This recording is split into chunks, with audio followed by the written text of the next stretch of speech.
Hey, you crazy cats! 42's live streams and videos are simply not available on vinyl.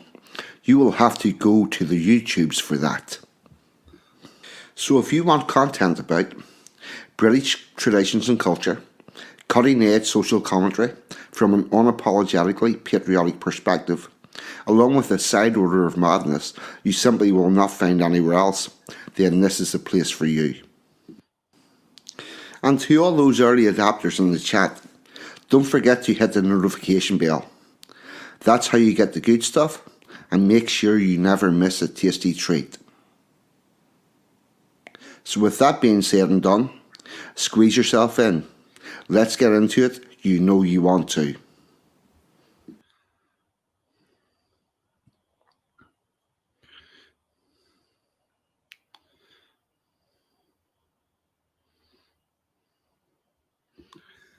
Good afternoon, good morning, good evening. Please delete as applicable because the internet is worldwide and time zones are indeed still a thing.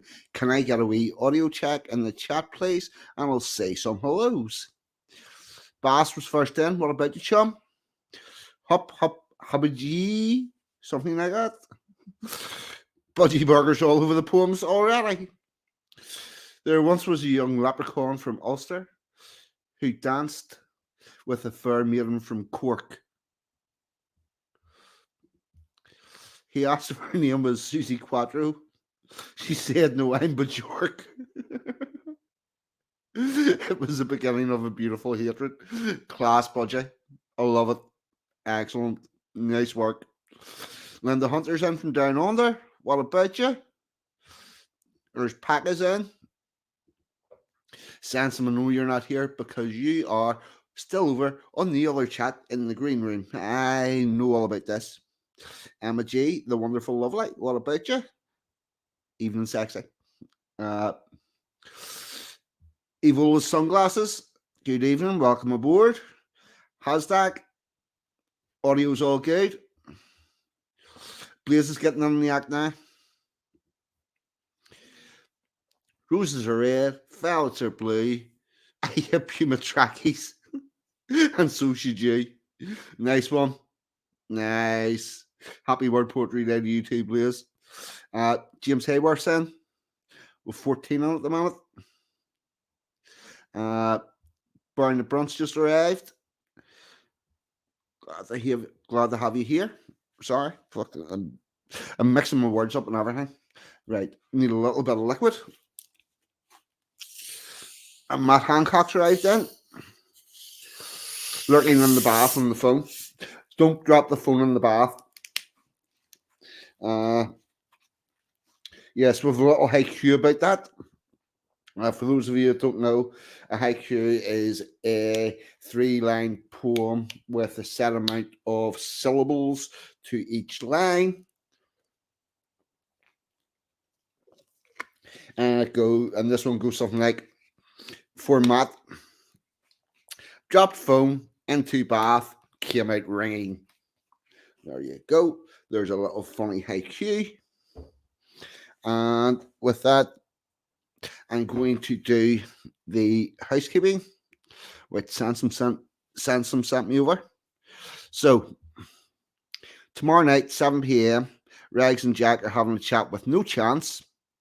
Obviously, that's on Rags' channel. So, shocking. It would be. It would indeed be shocking. Right, so we've got Rags tomorrow night, 7 p.m. No Chance. That'll be good. On Monday at 8 o'clock, Sense of Communion, Toffee, and DJ, Resisting the Lies, will be doing another Trump Fate of Truth stream. They are always good. I'm still on the night shifts, so I'm not going to be seeing that one, but get yourself over to that. How remiss of me. A very warm welcome to everybody that's arrived here from Bonnie Lad, Sansom, and I'm not sure who else was there. Who else was on that stream, because I didn't see it, obviously. But if you came from Bonnie Lad and Sansom earlier on, a very warm welcome to you. And if you weren't at that stream, if you like my type of content, you will enjoy what Sansom, Bonnie Lad, whatever the combination is doing earlier on a Saturday evening. So if you're missing that, you're missing out. Let's see, John Davison, 9 p.m. on Tuesdays and Fridays. This Friday is a movie review where they're going to be reviewing the dark fantasy film Pan's Labyrinth, which I have never actually seen. So that could be interesting. If you're going to go along for the review, might be an idea to watch the film first. Willie is here. What about you, Willie? Welcome aboard. Just checking through. There's nothing else in this chat. Oh, Linda's making bracky. Right, and the other shout out that actually there's another two shout outs coming. First one is the Dave Waffle House, who may or may not be lurking. Tends to be in there on the lurk. He'll maybe put up and say that he's not. He streams every night at 8:30. Great fun, banter, and prizes. Although I will say that the competition is indeed a sham. And I have noticed that he started the competition with the points and all whenever I'm on night shift, so I don't get a chance to just hoover everything up. But that's how we're rolling. So there you go. But if you want a bit of light relief, fun, oh yes, I want the tin too. I do want the tin too. Talking about the waffling, Nigel's viewing thing from Waffle House has arrived over. Welcome aboard. And yes, there's Steve's Waffle House there. He's on the lurk. But while we've got him visible, I am going to start pestering him to come on and do the stream about the Strawberry Festival. Remember that, Dave? You said you were going to do it. So there you go. You'll be getting that. Our prize in, which is quite timely. Because RPI, as you notice, it's a World Poetry Day stream. I will be inviting people on to recite some of their own poems if they wish. And I happen to know, RPI, that you have some fucking crackers. So let me know if you're up for coming on and reciting one of your own ones. Roy Herbertson, evening, sir. No mud floods. No mud floods. We're doing that, and the sheepdog's in. Keep everybody under control. That's good. Well, like a bit of sheepdog. Yes. So, the other person I'm going to shout out for is Robin Courage is a Cure that I don't stream with. If you want kept up to date with Worldwide Madness, Robin is all over that. So there you go. I think that's all of that. Now, how is this evening going to work? I don't know, because it's the first time I've done this. Well, this type of a stream. So anyway,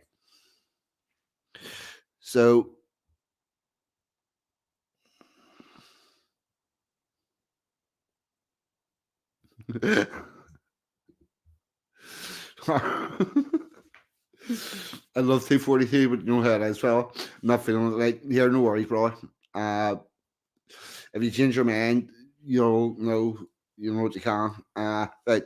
So, 1 second, I need to cough.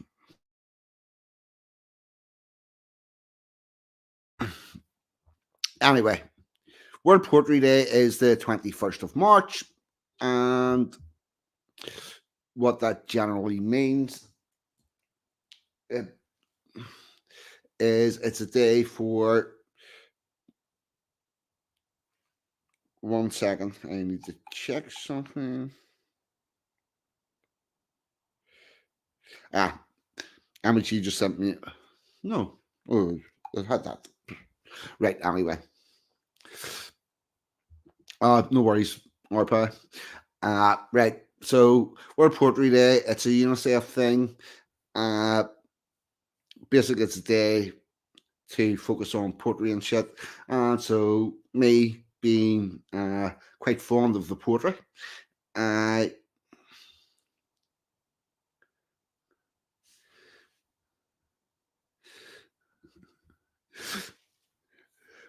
Wilfred Sheffield poetry, Kipling, Dagonet. He also made exceptionally good cakes. He did indeed. Kipling had the poems and the cakes. Oh, he did. I've just seen the message about the what the warning light in the car was. I thought that's what it was. So we're all fine. Uh, so there we go. Right. So seeing as it's a thing to uh, focus on poetry, I thought I would do some poetry on tonight's stream. The other thing is next month is April. April is National Poem Writing Month, Naipo Mo. And if anybody wants to send them poems for next month, uh, whether they want to recite them or if they want to just send them in an email and let me read them or whatever, I'm up for doing all of that. I think it's quite important that if we're going to fight a culture war, we may as well turn up for it. And part of how they fight the culture war is they have these National Poetry Writing Day thing. They have the National Poetry Naipo Mo, and they're expecting all their leftist poems to all come to the fore. And I think it's important that we drop some of our type of stuff in. Uh, so there you go. That's the long and short of what it's about. Anybody that has any poems that they've written themselves, put a link in the comments or whatnot. In the comments, and I'll put a link in, bring this on. At some stage tonight, I will be opening up for people to come on, or if somebody just wants to come on and discuss a particular piece of poetry. And also, if you have poems that you would like to hear that are on YouTube, typically, fuck. Yep, your Billy Bloggs poem would do, Mr. Vincent Griffin. Yep, we can have that. Uh, yeah, or if somebody wants to some of the Kipling poems or whatever that is available on YouTube, we will play those and discuss them and stuff. And I'm going to start with one of mine. We're going to have a lot of mine, probably. I don't know. We're just fucking feeling this thing out and doing as we go along. But anyway, this is the first poem of the evening, and it's one of mine. It's called Social Outcast, and I shall present this.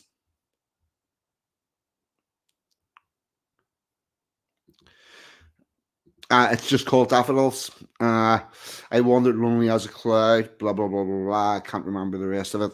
But yes, Daffodils is a good poem. Shakespeare is an idealist in that he's seen the world the way he wished it to be. And then you can compare and contrast that with Roger Kipling, who was a realist, and his poems reflect the world as it really is. Mr. Super Dave, what about you, chum? Glad to have you aboard. Thanks for dropping by. And I will present this. This one is called Social Outcast.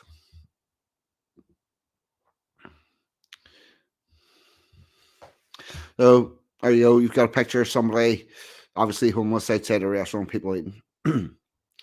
The restaurant would sell him food. That was deemed acceptable. However, he was required to leave the establishment and eat it elsewhere. He was not worthy of table service. That was restricted for those above his station. Sitting on the cold concrete footpath, eating, eating a meal with plastic cutlery from a styrofoam container, the reality that he was undersmatched gnawed at his consciousness. He pondered how restrictive the sanctions would become and what the future would hold. The next morning brought the revelation. His type were no longer required in his workplace. With the stroke of a pen, his ability to earn a living, pay rent, buy food were removed by the party leader. In a land where they serve diversity and inclusion as a national sport, the unvaccinated were not exactly people. Uh, Undersmat is a German word for unwanted, basically. I think I'm. Uh, oh, Undersmat is a term from 1930s Germany defined as a person considered racially or socially inferior. So there you go. That's your first poem of the evening. Just,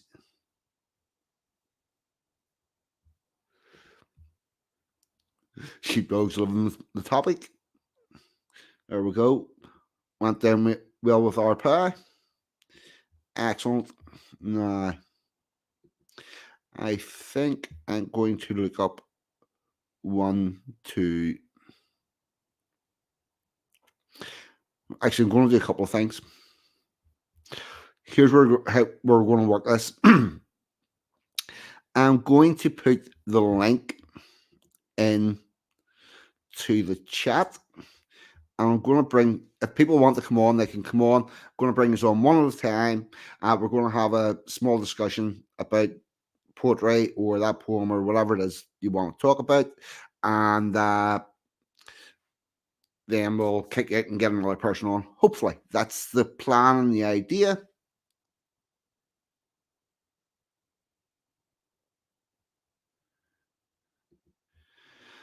I would like to hear of a poem from the Germans during the Brother Wars. Do you know of any? Unfortunately, I don't. Uh, I haven't. I've heard quite a lot of war poetry, but it's all been from our side, from both wars, First World War, Second World War. All the stuff I've heard has been from our side. I haven't heard any German. I'm also not 100% sure how it would translate with rhyme schemes and stuff. I honestly don't know. Uh,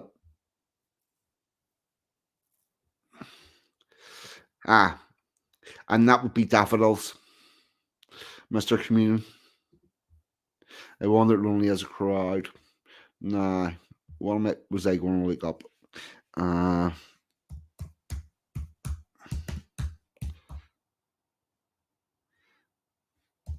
yeah, I'm going to look up a little bit of Kipling.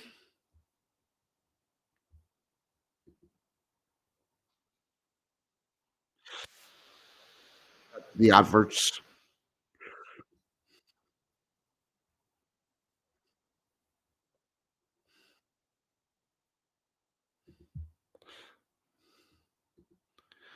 Right.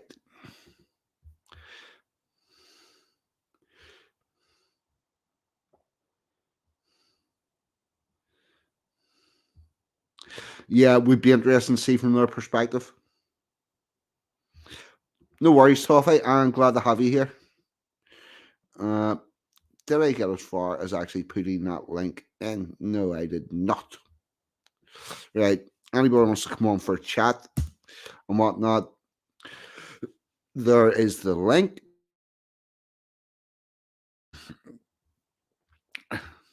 Yeah, we did see you on Ginger Fields. We was lurking. Uh, present Norman and Saxon by Kipling.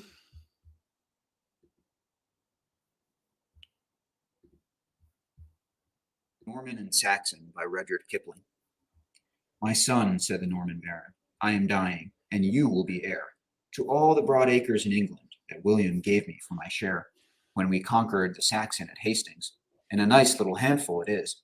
But before you go over to rule it, I want you to understand this.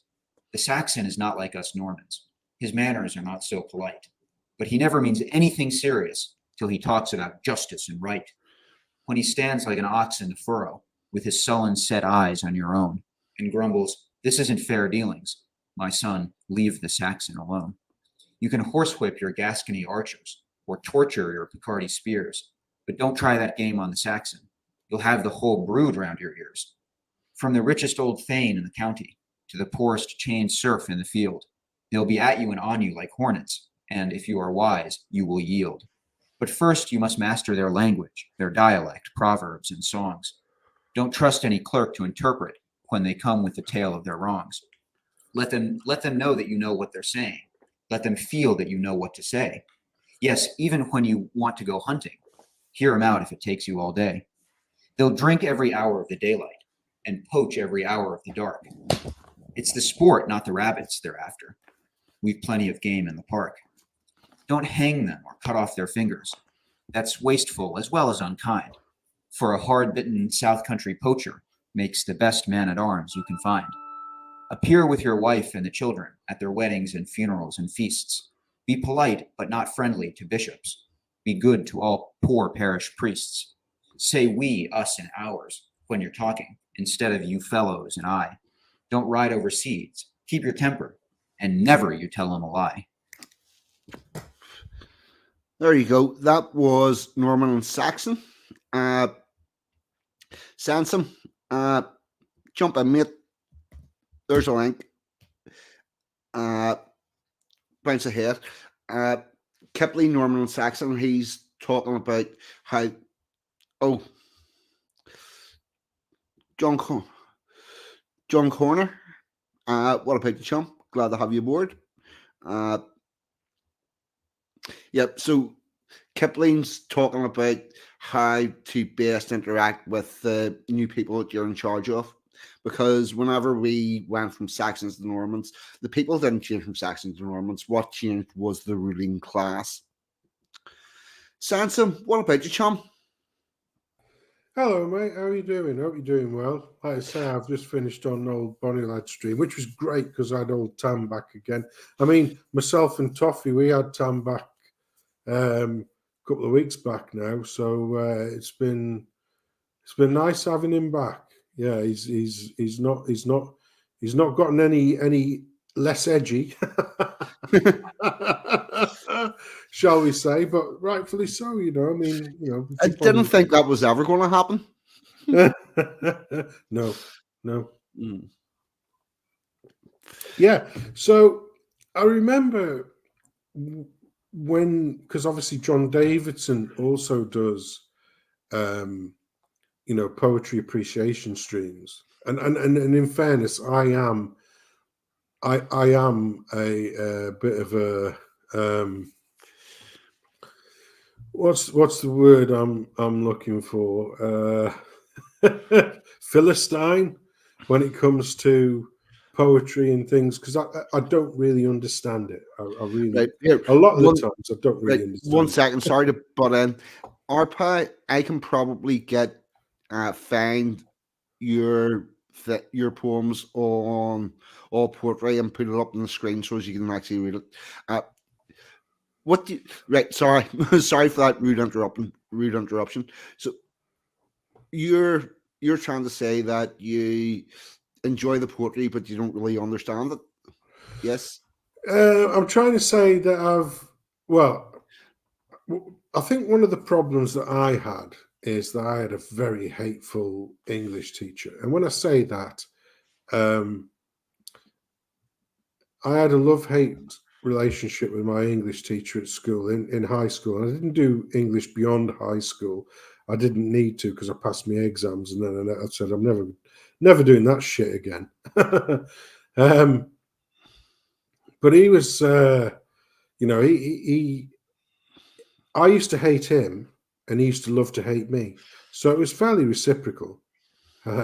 And he actually did call me a Philistine once. There's a very, very funny story I could tell, which I won't do at this particular point in time. But one poem that we did do when he was there was I found to be I don't know why, and maybe you can tell me why, but I this is a poem. I don't. It's supposed to be quite famous, yeah, and I don't know why it is, but this one always stuck in my mind's eye. So, seeing as how this is the World Poetry Day stream, if I read it out, and this is legit, this is a legitimate poem. Oh, you If read I it read, and we can discuss it. yeah, would that be okay? Perfect. Perfect. Okay, That's what I was hoping for. So yeah, you're right on the money, chum. okay. So, like I say, I don't know why this particular poem stuck in my mind's eye, but it did. And it's called "We're Going to See the Rabbit" by Alan Brownjohn. And I think this was required reading by many secondary school children of the 80s. So I'll read it out now. We are going to see the rabbit by Alan Brownjohn. We are going to see the rabbit. We are going to see the rabbit. Which rabbit, people say? Which rabbit? Ask the children. Which rabbit? The only rabbit. The only rabbit in England. Sitting behind a barbed wire fence, under the floodlights, neon lights, sodium lights, nibbling grass. On the only patch of grass in England, except the grass by the hoardings, which doesn't count. We are going to see the rabbit, and we must be there on time. First we shall go by escalator, then we shall go by underground, then we shall go by motorway, and then we'll go by helicopter, and the last 10 yards we shall have to go on foot. And now we are going to see the rabbit. All the way to see the rabbit. We're nearly there. We are longing to see it, and so is the crowd, which is here in the thousands, with mounted policemen and big loudspeakers and bands and banners, and everyone has come a long way. But soon we will see it, sitting and nibbling the blades of grass. But something has gone wrong. Why is everyone so angry? Why is everyone jostling and slanging and complaining? The rabbit has gone. Yes, the rabbit has gone. He has actually burrowed down into the earth and made himself a warren under the earth, despite all of these people. And what shall we do? What can we do? It's a pity. You must be disappointed. Go home and do something for the day. Go home again and go home for today. You cannot hear the rabbit under the earth, remarking rather sadly to himself, by himself, as he rests in his warren under the earth, it won't be long. They are bound to come. They are bound to come to find me, even here. And that's where it ends. That is very profound. And that talks to a time whenever England is completely tarmacked over and we've Yeah. lost all the wildlife. Yeah. And we're down to one rabbit. And whenever you're down to one rabbit, you're very soon going to have no rabbits because you need two, and one needs to be male and one needs to be female to get any baby ones coming on. Toffee, can I stick you down for after our pie? Sorry, I'm just trying to organize this. Toffee said he wants to come on and do a poem, so I'll stick you down for after our pie. Is that okay? Yeah, so that's what I'm taking out of that one, Sanson. Yeah, I don't know why it stuck. And there was another one, and it's remiss of me because I can't remember the name of it. Maybe somebody in the chat would know, but Spike Milligan was quite prophetic in some of his poetry because he was obviously Spike Milligan if people don't know, was one of the goons and a very well noted comedian of sort of, from the late 50s through to the, I would say, early 90s before he died. And he was also troubled. He had his own sort of internal demons. But when he was at some of his lowest points, he also did some poetry that was quite profound. And one piece I can't remember, but it was basically about abortion. And I wish I could remember which piece it was, but that was quite prophetic as well. But that one particular piece by Alan Brown, John, we did the war poets like Rupert Brooke and the other two. There was Wilfred Owen, Rupert Brooke, and the third one who I can't remember just now to my remiss. And they used to do all of those guys. And then this one by Alan Brown, John, and I don't know why it is, but it just stuck in my mind's eye. And I probably did that when I was 14, and even to this day, I still remember it.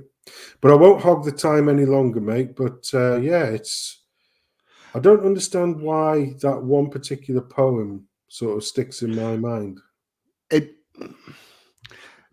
I'm going to take a guess at this. Were you somewhere in the age of 14, 15? Yeah, it was 14 when Right, okay. when we read that Right. piece. Yeah. I can tell you, I could be wrong here, but I can tell you what there's a poem that I can sort of remember from school. One of the few things I remember from English in school. I did get a C in my GCSE English with dyslexia and whatnot, but English wasn't great with me. There's a poem called "I'm Champion of Keeping Name Rolling," which was like a working man's poem about a guy who was a lorry driver, and he was this poem ended repetitively with the last line, "I'm champion of keeping them rolling." But it was the first time I'd heard poetry that I could relate to and thought, actually, do you know what? This stuff is for me, and I could write in a similar way to that at some stage in my life and whatnot.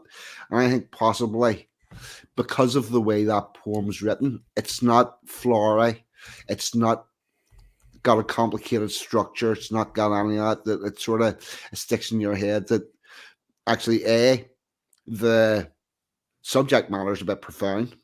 And by the way, for everybody out there that's thinking about possibly trying to write a poem or something, poetry there are rules for certain types of poems, but there's no actual rule of poetry. And if you write something that is profound, it's poetry. Simple as that. Get out of the idea of there's like a hierarchy. You have to have a certain level of education. Just fucking spill your shit on the page and read it back and maybe change a couple of words here and there, and then off you go. But I think possibly that's what it is. It's a first poem that you've heard that's been accessible to you. Yeah, probably. Yeah, it was understandable. It was understandable. Yes, they do stupid shit in secondary school and get kids to read Shakespeare.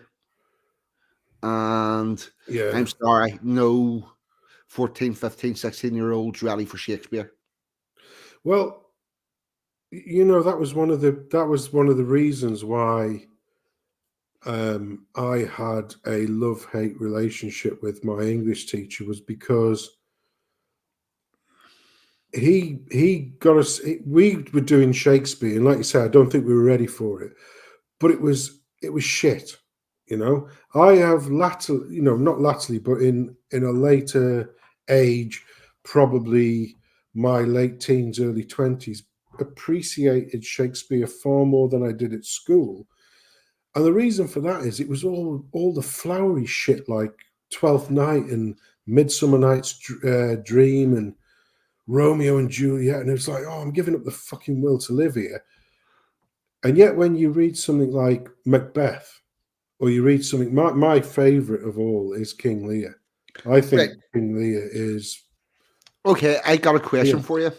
Yeah. As someone who has never read any Shakespeare, Mhm. uh, with the exception of the only Shakespeare I've ever heard uh, would have been the speech that is in Band of Brothers. Uh, Yeah. right, my Band of Brothers were fought Yeah. together. We All few, that. we merry few, we band of Yeah, brothers. yes, Henry V, that mate. right. I've never read Shakespeare. I've got a book that I'm reading at the minute about the border cleansing, the ethnic cleansing in the border in Northern Ireland during the Troubles, which is going to take me longer to get through than you would think because you can only read a certain amount of that at a time before you're just very angry and I need to not read any more of this today. Uh, Hmm. right. So that's going to. I'm hopefully going to have the author of that on to talk about that book. But whenever I'm finished that, Oh, excellent. yep. Uh, I, I, I've I've been in contact with a guy. Told him he's got his book and was going to read it and whatnot. So he seems probably open to coming on and talk about that.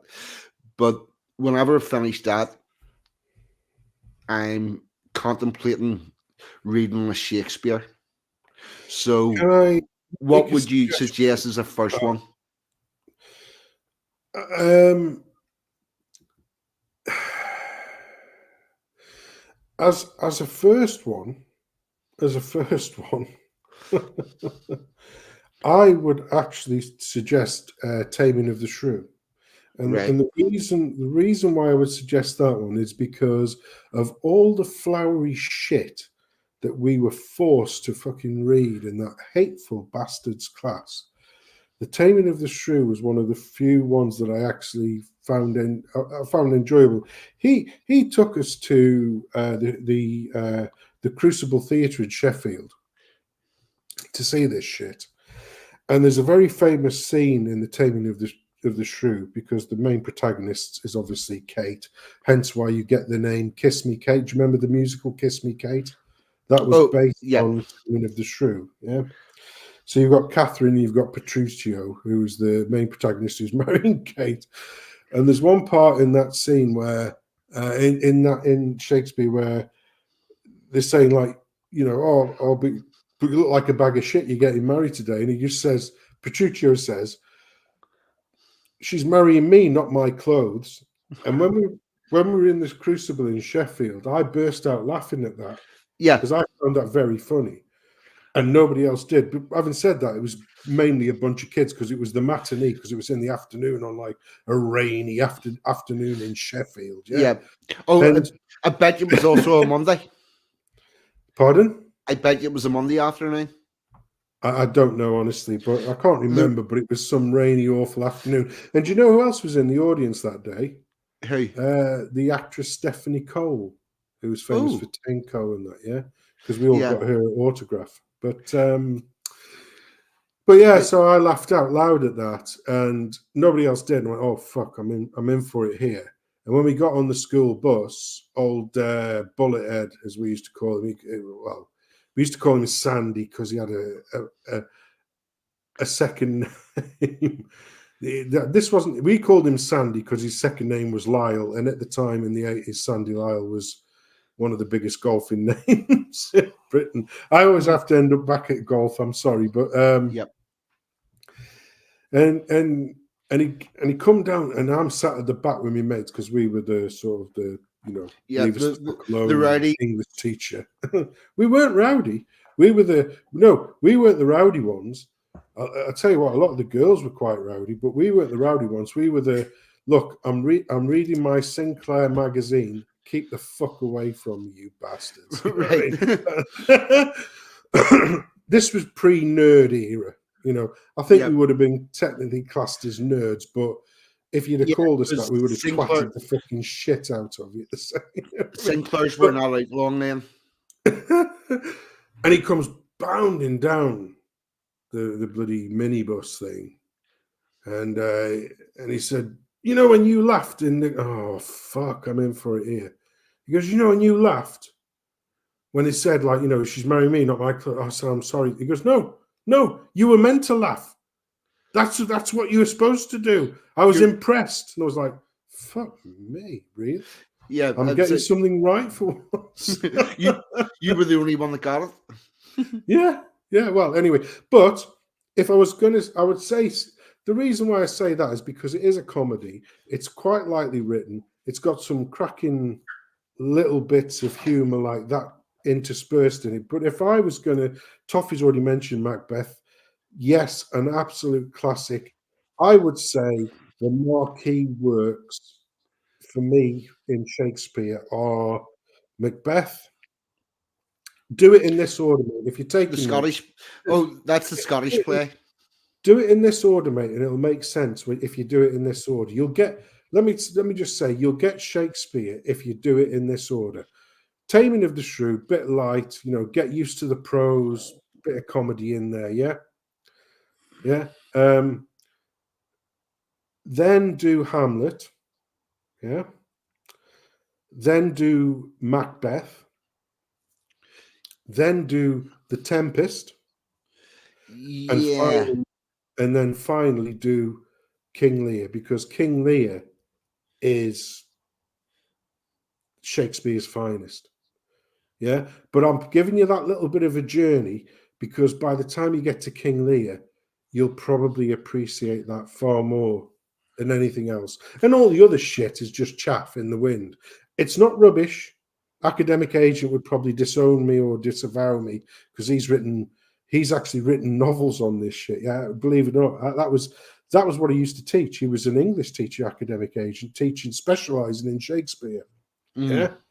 But I would say, like I say, Taming of the Shrew, just to get into the bounce of the prose. There's a certain bounce to Shakespeare which is horrendous if you're not used to it. Yeah, but you'll read past that, you'll get a few of the jokes because it is quite humorous. To be fair, it is. I'm begrudgingly saying that, but Hamlet, Macbeth, The Tempest, and King Lear. Do them in that order. Absolute.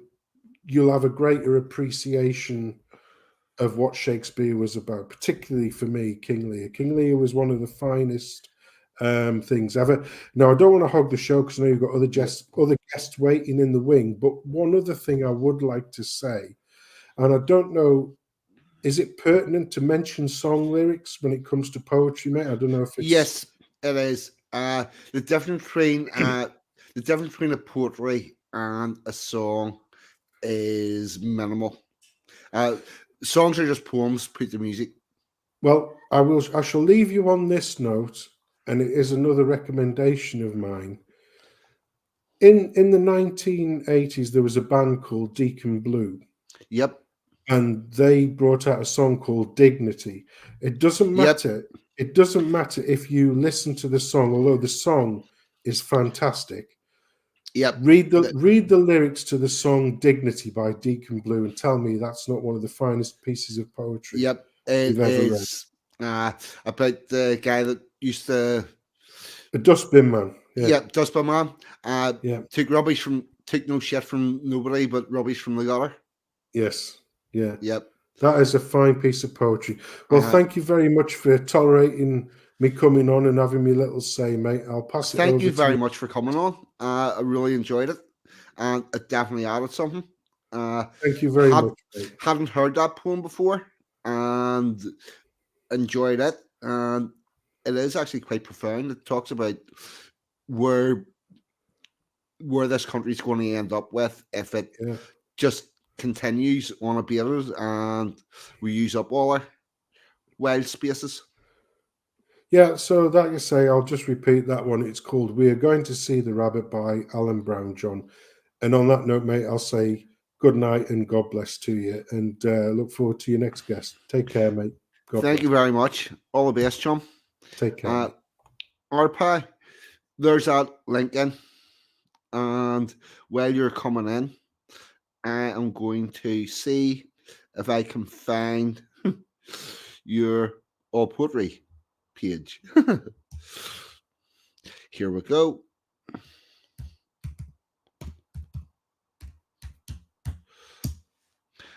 Right. We've got the site.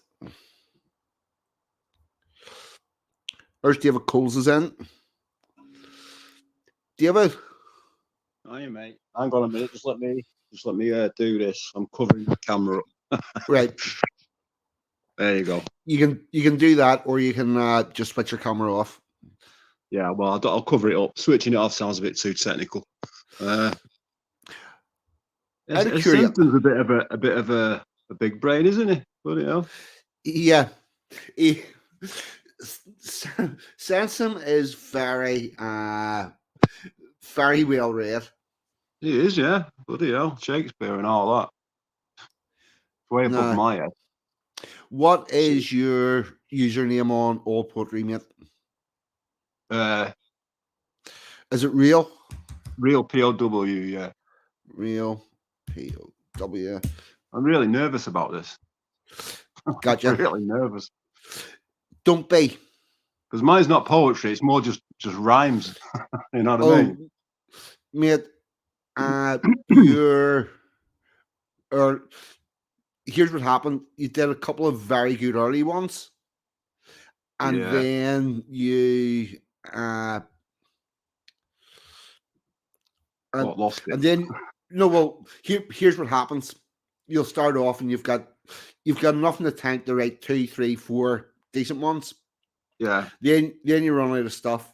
And then what you've got to do is attempt to write, knowing that they're not going to be brilliant, but get that stuff out of the way. And you also learn a bit of craft, and then you start to get where I sort of got into it. I was watching videos about poetry and about trying to write real poetry that's not just a rhyme, that kind of thing, really profound stuff. But I've not done it for a while. So. No. Can you remember? I was going to remember what? Looking for a feeling. Looking for a feeling, yeah, that'll do. Yep, right, okay. It's a bit short, I've never read this stuff out before, so you're about to have a screen so I can read it. Go on. Yeah, you're about to have a whole new experience, chum. Yeah. Right. No. Sure. No. How's that looking on StreamYard? You need that zoomed in just a little. Yes, by the way, if you want to find this stuff, go to allpoetry.com, look up real POW, and you will find our page writing. Yeah, it's 1 second. Right. It's a bit tiny, that. I have to get my reading glasses. How's it now? Hang on a minute.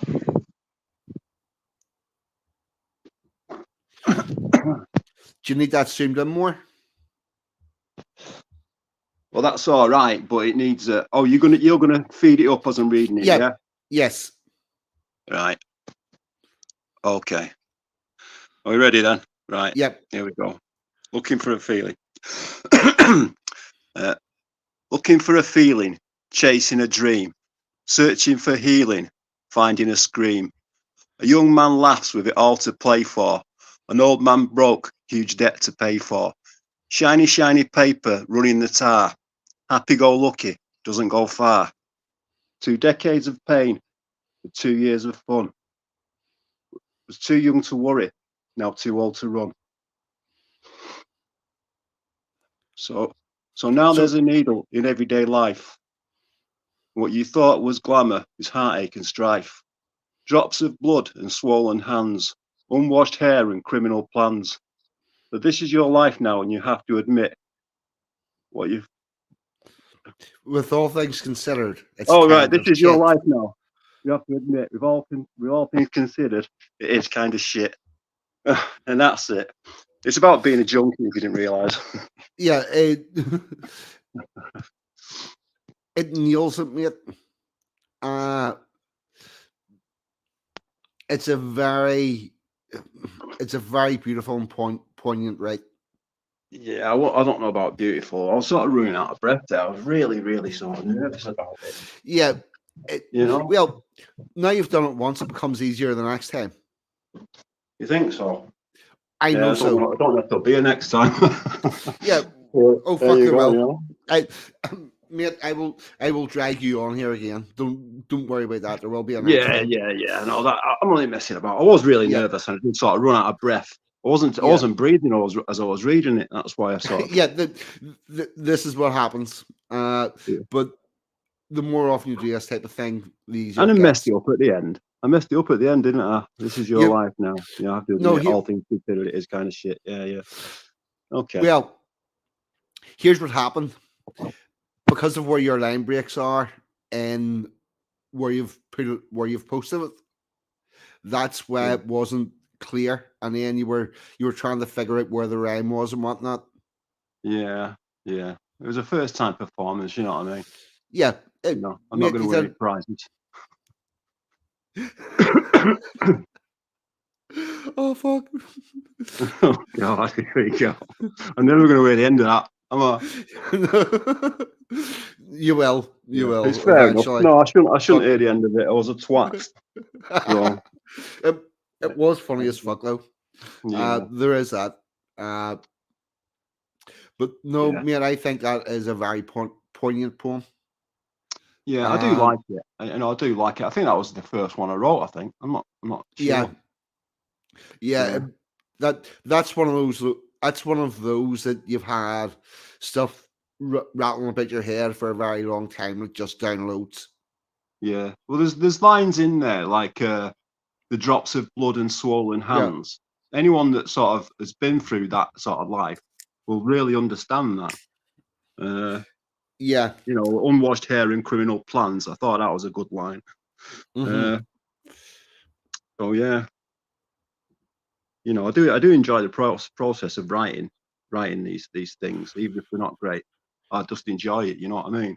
And then when you pointed out that all poetry where I could put it up and Yeah. get other people's opinions, you know, it's good. Well, uh, what I'm going to put up now. Hold on. I need to check this. 1 second. Uh, RPOW. Let's see. That was November 2020. Right. You wrote you November 2020. You posted that, and where am I at? The Great Loss. I think I posted them all around that time, didn't Right. I? Yeah. Right. And this one is one of mine from November 20.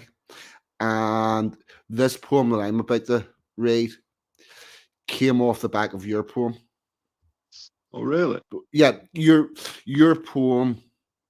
I read your poem, and Right. that was sort of the prompt that caused this one. And let's see, if I take that out and present this, I was going to do this one at some stage tonight anyway, so I'm going to do it now while you're on. Uh, Okay, mate. Yeah, yeah. right, this poem's called "The Great Loss." Cabatic winds swept into the doorway, showering sleet soundlessly onto his face, waking him precious, waking, waking him from precious moments of slumber, thus brutally ripping him away from the kaleidoscope of stolen memories that were beyond his ken. A man with eyes like his and gruff laughter, passing presents beneath a tinseled tree, a gold star pressed onto a homework book, sparks and scents of molten metal on the foundry floor amid accents that sound like his.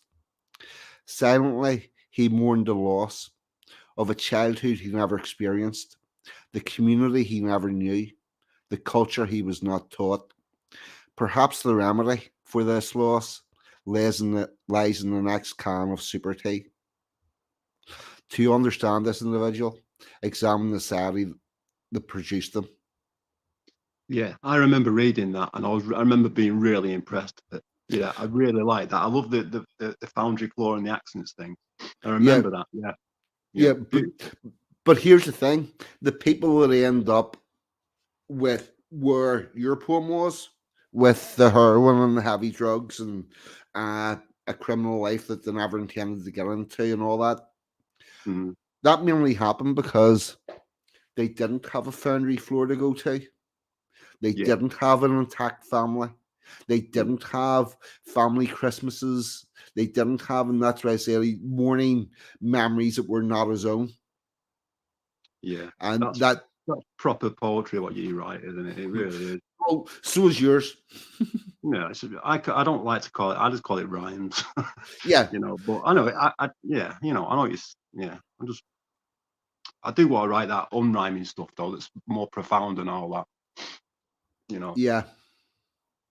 Uh, It's honestly, whenever you get a few minutes, just write stuff down.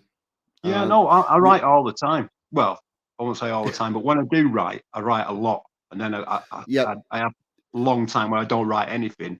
It's like reading. Oh, I have bursts of I can't stop reading, for weeks, and I don't read anything for a couple of months. It's the same with writing. right. Do you You want the good news? Go on, Next month's April. right? Right. April is NaPoWoMo, National Poetry Writing Month. Okay, The challenge with NaPoWoMo is to write a poem a day for 30 days. all right. Sounds easy, doesn't Not really. it? Right. Now, here's what I can guarantee. Go on. If you set yourself aside half an hour a day and I'm going to Yeah. write a poem in that hour, Yeah. you'll have 4 or 5 crap ones, 2 good ones, 4 or 5, 3 or 4 crap ones, 3 good ones, and it'll sort of go up and down like that. But you're Yeah. honing your skill of writing, and you're also getting rid of all the crap. It's like if you're mining for coal, the good stuff's not in the top. The first Yeah. bits that you pull out, they're going to waste, but then you get to the good stuff. Well, I So could you can, mine in my paperwork, and that I've got dozens of unfinished ones or ones that I'm working on. Yep. Always got stuff I'm working on. Yeah, well, you can pull them out and finish them off. Yeah, yeah. Yeah, and All post right, them, all right. and then post I'm them, gonna, and then I can read them. yeah. Oh no, well, I definitely post them every time I finish one. I've just not finished one for a long time. Yeah. Well, oh fuck, tell me about it. I can't remember the last time Well, I can't I tell remember you what, when it was. we got Brad. He's joined the all poetry. Yeah, He's pretty good. He's pretty good at poetry. From what he's done. Brad off yeah, Lifeboat. yes, that's Yeah. right. Because I'd said to him, but I haven't been near all poetry in fucking I don't know how long. Yeah, no, I go every now and again and have a quick scan through because there are some good stuff. Yeah, There's some really good stuff on there. But anyways, 42. I'm gonna get off. Okay, mate. not a problem. Thank you very much for Top coming one. on and for reading. Really enjoyed it. Yeah, thank you. Thanks for saying the Lovely. kind things you say. Okay, mate. Right. Take care. Okay. Bye now. All right. All the best, chum. Bye. Toffee, I'm going to stick the link in if you want to come in because you want to do a poem.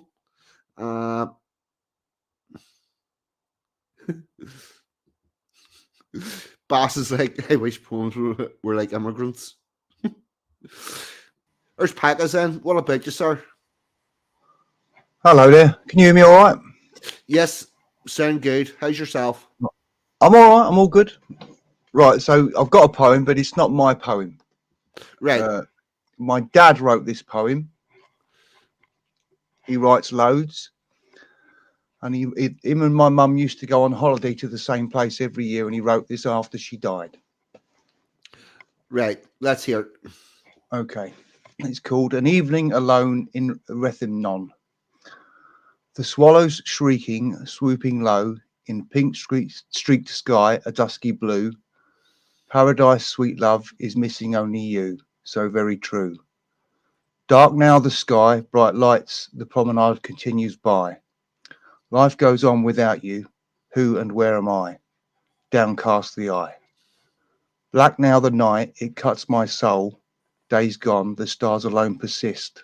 All else in life is All else in life but love is smoke and mist. Black mood resist. Light now the sky, rose cheeked, new sun, new life to bring. For you and only you, my love, I sing. Life's everything. That is a wonderful tribute to your mother. That was absolutely beautiful, mate. Yeah, he's. I thought it was pretty good. Yeah, it is. It's lovely. It's really lovely. He's written loads, but I was just reading through them, and obviously that one got me because it's about my mum. Yeah, it's going to every time, but it is really lovely. And also, it also speaks about how hard it is for him to just continue on doing what was their normal thing on his own. Mm. Yeah, it's but it's a good outlet. It's a good outlet for all of those feelings, and it is lovely. Well, thank you on his behalf, I suppose. You're welcome. All right, I'll shoot off. I'll see you later. Mm. Okay. Well, thank you very much for coming on and for reading. No worries. Ta-ra, Packer lad. See you later, Toffee. All right, Toffee. What about you, chum? All right, brother. Sorry about the avatar. I didn't have time to change it. I'm You're no not being worries. I'm not being a cunt tonight. I know I'm a cunt, but I'm a bit of a cultured man on the sly, and I love poetry. Genuinely, it's one of my passions. I love poetry. I find it moving. Well, I'll tell you what. You surprised me with your knowledge of Shakespeare. I'm a cultured man on the sly, mate. Yes. I'm like a cultured thug. a thug with reading skills. I've got a couple there, 42, lad. Right. One, it's my favourite poem, like hands down by far. I don't know what it is. It's the repetition at the end that gets me. It's just perfect. And I've got another one that when John Davidson a few months ago did his poetry scene, you did one, and yours puts me to shame, obviously, like but I did one, and it was about me doggies, and you know how much I love me doggies. Yeah. So yeah, the Robert Frost, this not my one, the professional one, Robert Frost, who's an American poet of Scottish ancestry, and I'm not sure of the date, but it was a long time ago. It was like mid 1700s or something crazy like that. Fantastic. I'm gonna read that. I'm not gonna. I'm gonna read that out in my accent, so I'll Right. butcher it, Yeah. but it almost gives it a bit of charm just saying it Well, in my you accent. you have to read with the voice you've got. That's it, mate. Authentic. So, silence in the hall. Whose woods? Start again. Fucking. Whose woods these are, I think I know. His house is in the village, though. He will not see me stopping here to watch his woods fill up with snow. My little horse must think it queer to stop about a farmhouse near. Between the woods and frozen lakes, the darkest evening of the year. He gives his harness, bells a shake, to ask if there is some mistake. Fuck, I forgot the end of it. To ask if there is some mistake. Oh, you bastard.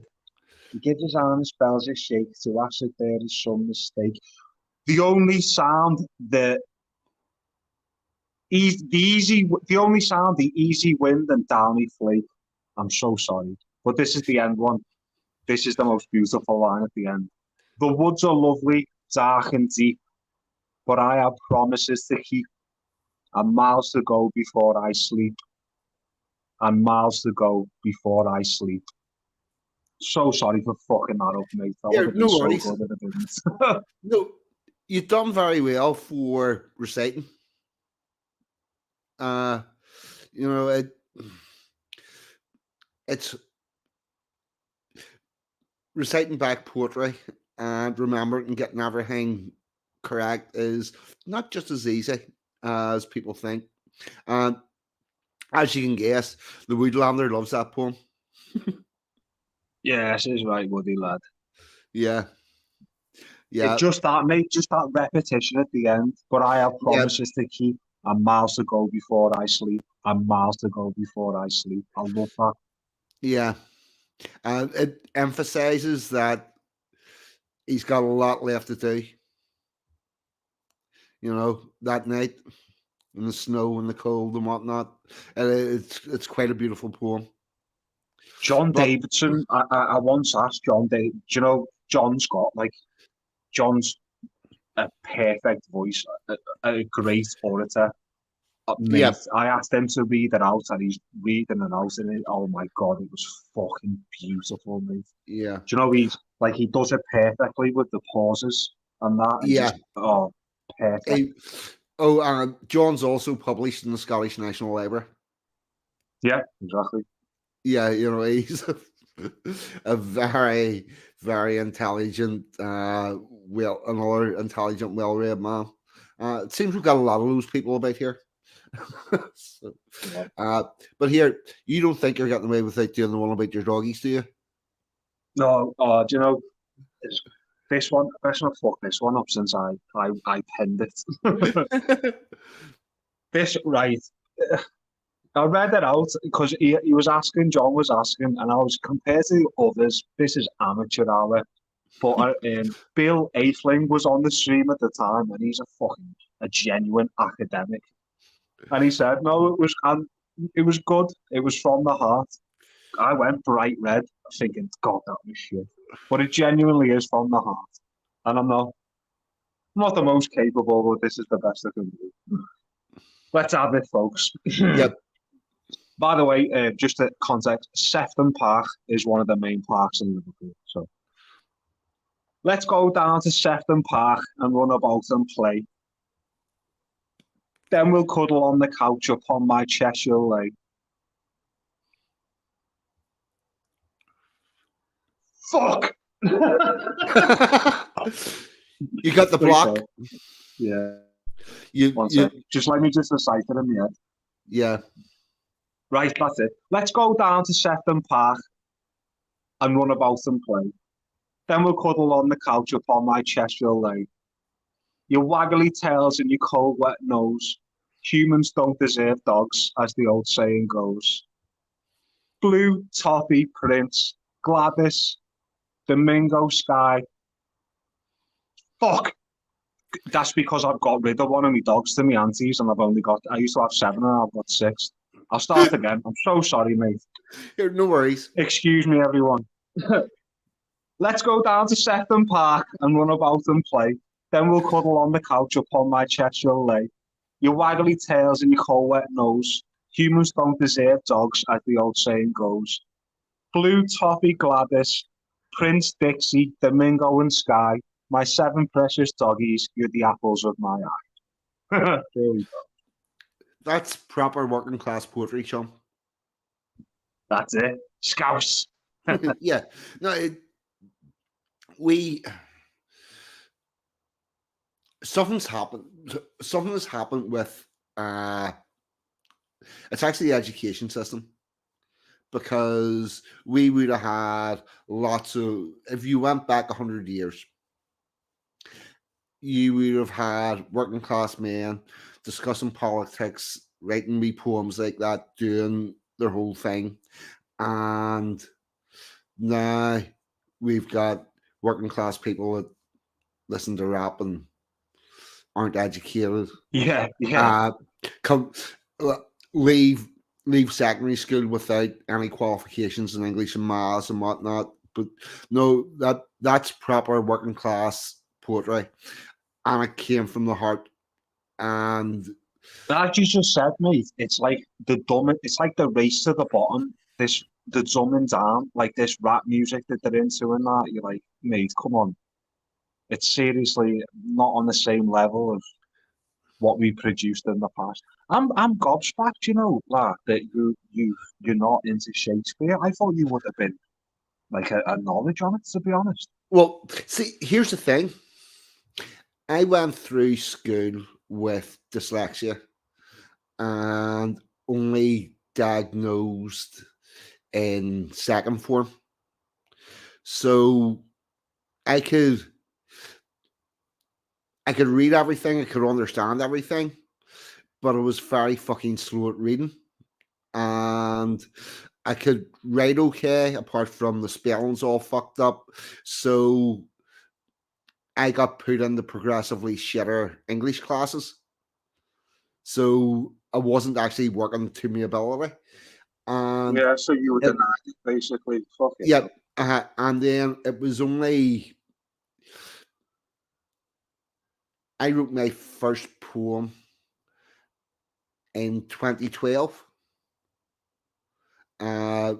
Whenever, and then I come out of school, into work, uh, work, played a bit of football, did a bit of sports and whatnot, married to a lunatic, and spent pretty much, yeah, oh, mate, total lunatic, absolute Oh, I total know, lunatic. mate. Right, We know. yeah. And so it was only in 2012 I started to look and think. And, you know, the books that I read, I always read a little bit of history. Always had, but I didn't have any time to actually study. And then whenever I did start studying, I was studying stuff that was definitely not Shakespeare. A load of fucking government documents, how the system works, how the electoral system works, how laws are enacted, how services are provided, all that stuff. I was learning all that. And I'm now going to actually have a go at trying to read some Shakespeare this year. So And as honest to God, mate, you won't regret it. As great minds think alike, there, send some soft lad. That is what I'd advise Hamlet and Macbeth as a great starting point. It's impossible not to like them. It's a yeah, great starting point. Do you know, like when you get into a new artist, a musician, yeah, and you can either like say you're trying to get someone into who you like, and you can show them one album and they won't like it, but you can show them another and it'll hook them. yeah, That is it with Shakespeare, Macbeth, and Hamlet. You'll be like, yeah, I'm into this. Whether if you get thrown in at the deep end, you'll just be like, fuck this, I don't like this. yeah. But what the fuck is this? I have no understanding whatsoever. Yeah. Do you know what Yeah, you like, lad? U42. What's that word? Is it savant? You're like a you can't read or write good, but you're like a fucking genius kind of thing.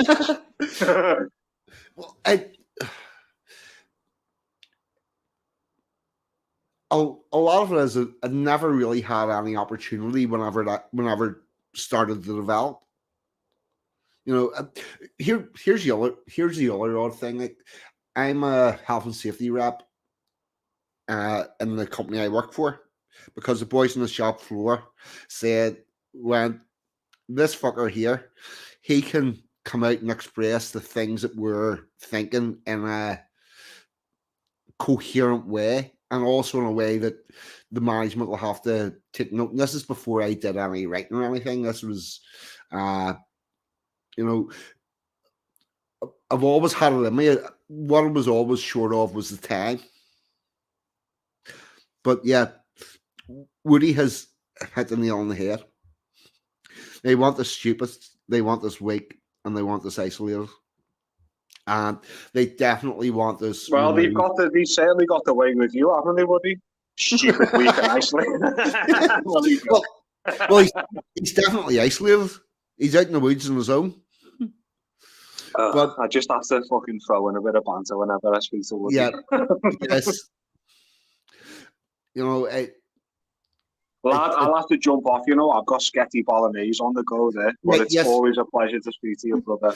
yeah, always a pleasure to speak to you too, and thanks very much for coming on. Go ahead, lad. Yeah. Anyone who's fucking got nothing better to do on Monday night, 8 p.m. Yes, 8 p.m. Monday night. Unfortunately, I'll be on the work thing. But Not there good we enough, go. mate. Yeah, it's I would love to get night shift pay for day shift hours. Right. Go ahead, You know, brother. Love you, mate. I'll speak yeah, to you soon. all the best. Go get your spaghetti. Ta-ra. Right. Okay. Okay. Uh, here we go. What am I actually? What I'm going to do next is cough. Right. One momento. What are we on? Holy shit! We've done around 15.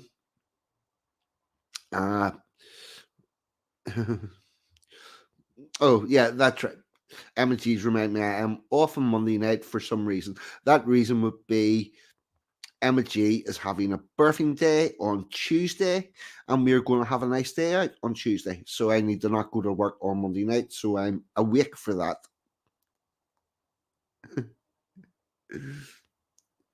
So, so polite. Just hawk it. No, I'm not. I'm not going to inflict use to my fucking noisy cough. What am I going to do now? Here's what I'm going to do now. I'm going to put the link in. Anybody wants to come in for a chat, come in for a chat. If you want to come in to do some poetry stuff, come in and do some poetry stuff. I'm open to anything at this stage.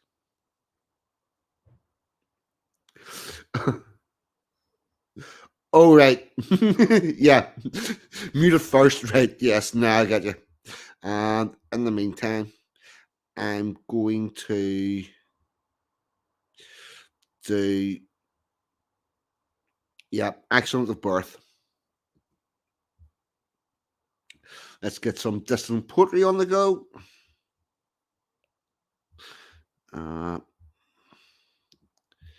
Present this.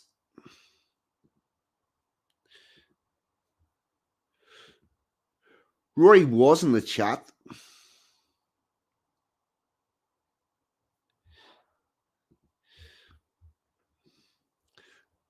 Rory was in the chat, but I haven't seen him since. This one's called Accident. The dispensing of privilege by an accident birth is not an accident.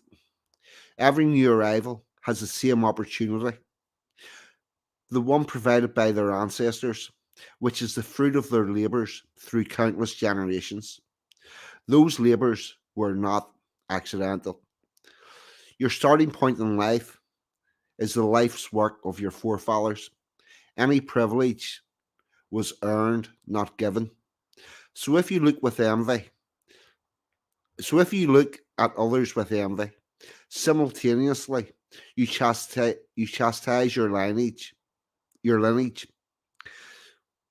while procrastination ensures repeated results. The starting point of your descendants is not accidental. So there you go. I sort of butchered that one a little bit.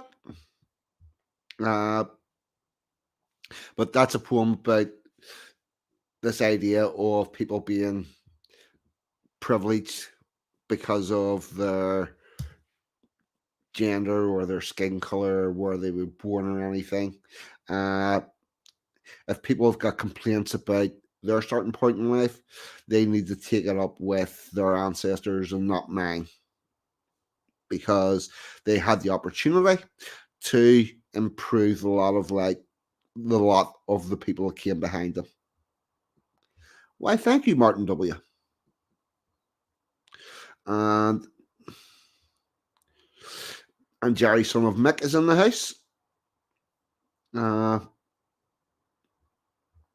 Yes, Rory seems to have disappeared. There's no sign of a Rory. Anybody else want to come in? Because feeling that, you're going to get a whole bunch of my stuff. I think what I will do is, this was mentioned quite a bit, so I'm going to look up daffodils.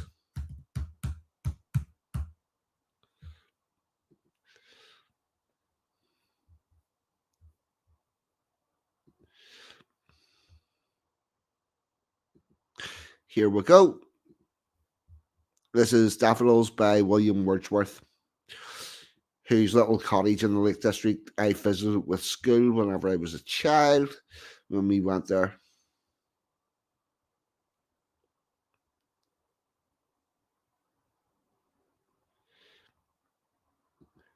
One momento.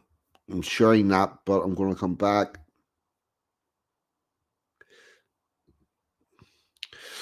No, it's not a competition or anything. It was just I'm going to do some poems, and if anybody wants to come on and recite a poem, one that they wrote or one that they enjoy, then they could come in. There's no competition to it. It's just a stream about poetry. One of the main reasons why I'm never going to get involved with competitions is competitions involve prizes and stuff and whatnot, and I ain't ever getting involved with that. The other thing is, I don't want it to be a competition. I want everybody to feel that they are quite welcome to come on and take part and not be in competition. Although having said that, if you do come up with a poem that is absolutely shite, there is a good possibility I might tell you. Actually, not on that. It'll be good. So there you go. I am not giving away the pervert scoop. I put a lot of effort into winning that pervert scoop, and it is staying. We will be watching the wildlife when we go on our holidays, Miss Emma G.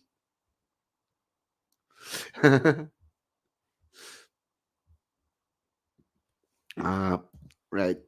Yep, there's a link for anyone wants to come in, and I'm going to play Daffodils.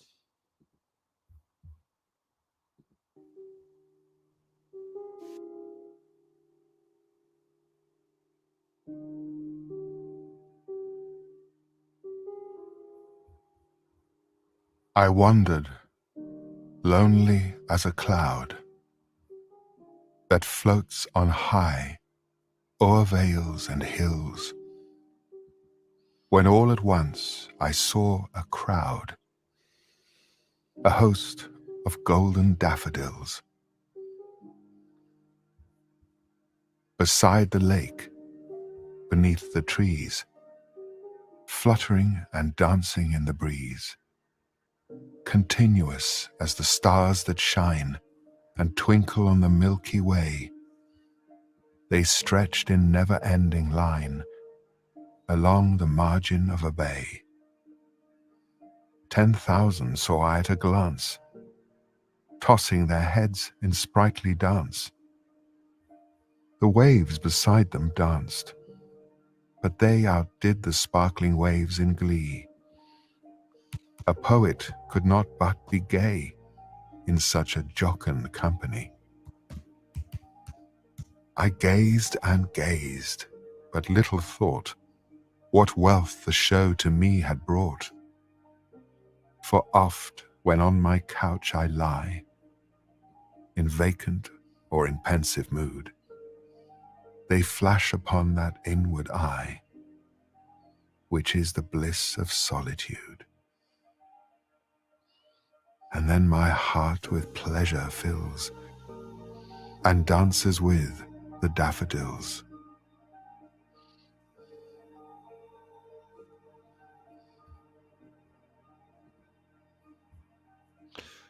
There you go. That was Daffodils by William Shakespeare. As I said earlier,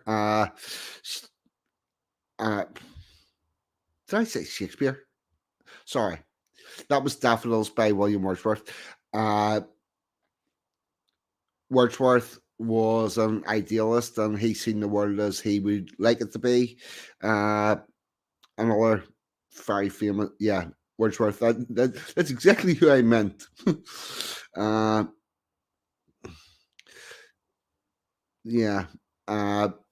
Seen the world very flowery, very romantic the way he wished it would be, and then you can compare and contrast that with Kipling, who saw it as it is.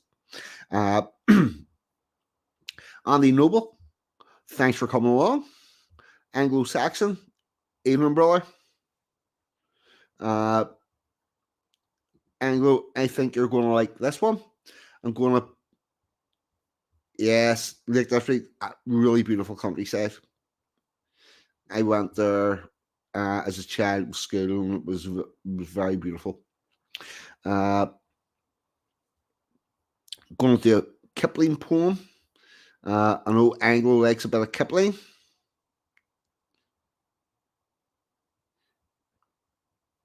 And here we go. This is one of the much lesser known Kipling poems. Oh, hold on. Would help if I actually got it up.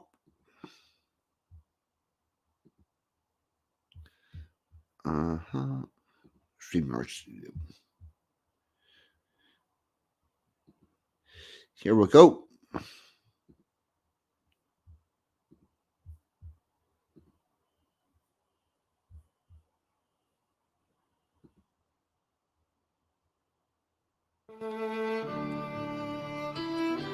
The dark 11th hour draws on and sees us sold to every evil power we fought against of old. Rebellion, rapine, hate, oppression, wrong and greed are loosened to rule our fate by England's act and deed. The faith in which we stand, the laws we made and guard, our honour, lives and land are given for reward. To murder done by night, to treason taught by day, to folly, sloth and spite, and we are thrust away. The blood our fathers spilt, our love, our toils, our pains, are counted us for guilt and only bind our chains. Before an empire's eyes, the traitor claims his price. What need of further lies? We are the sacrifice. We ask no more than leave to reap where we had sown, through good and ill to cleave to our own flag and throne. Now England's shot and steel beneath that flag must show how loyal hearts should kneel to England's oldest foe. We know the wars prepared on every peaceful home. We know the hells declared for such as served not Rome. The terror, threats and dread in market, hearth and field. We know what all is said, we perish if we yield. Believe we dare not boast, believe we do not fear. We stand to pay the cost in all that men hold dear. What answer from the north? One law, one land, one throne. If England drives us forth, we shall not fall alone.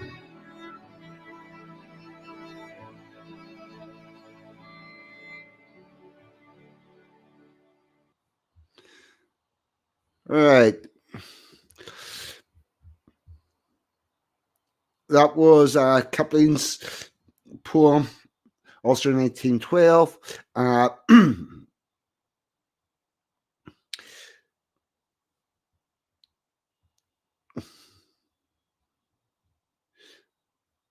Right-wing Bitchute.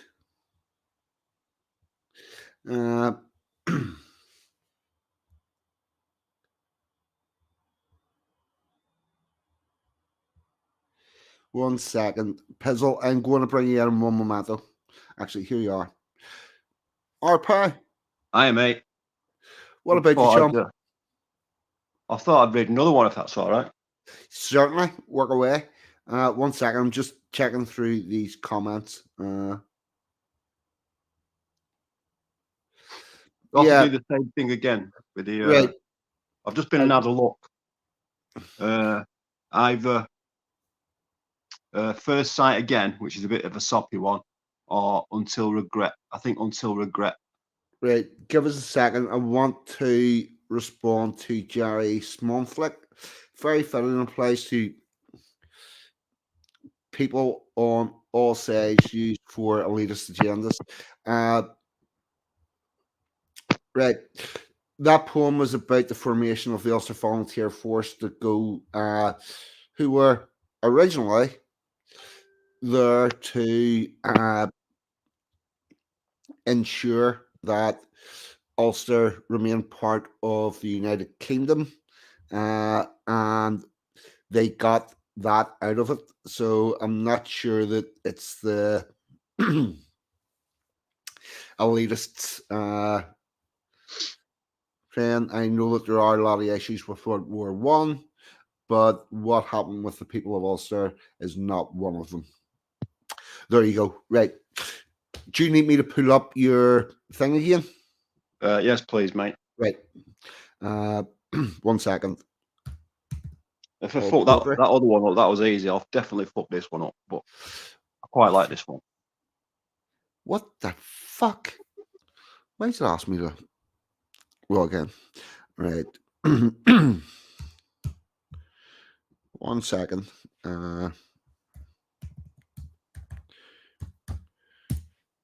I can't get on. I can't see the chat. You know. It should be seeing your StreamYard Oh browser. yeah. I can see it there, It but I should be can't. there, and Yeah, then you'll have a choice of comments or private chat. yeah. I've Possibly got it on something comments. else. I can see it now. Yeah. But, Yeah. Yeah. Right. Let's find you. I just hope I'm not going to run out of breath on this one again. Remember, I ran out of breath because I was so nervous and my heart was pounding and all that. Yeah. I don't know why. I shouldn't be asked, really. But which one are you looking for? Until regret.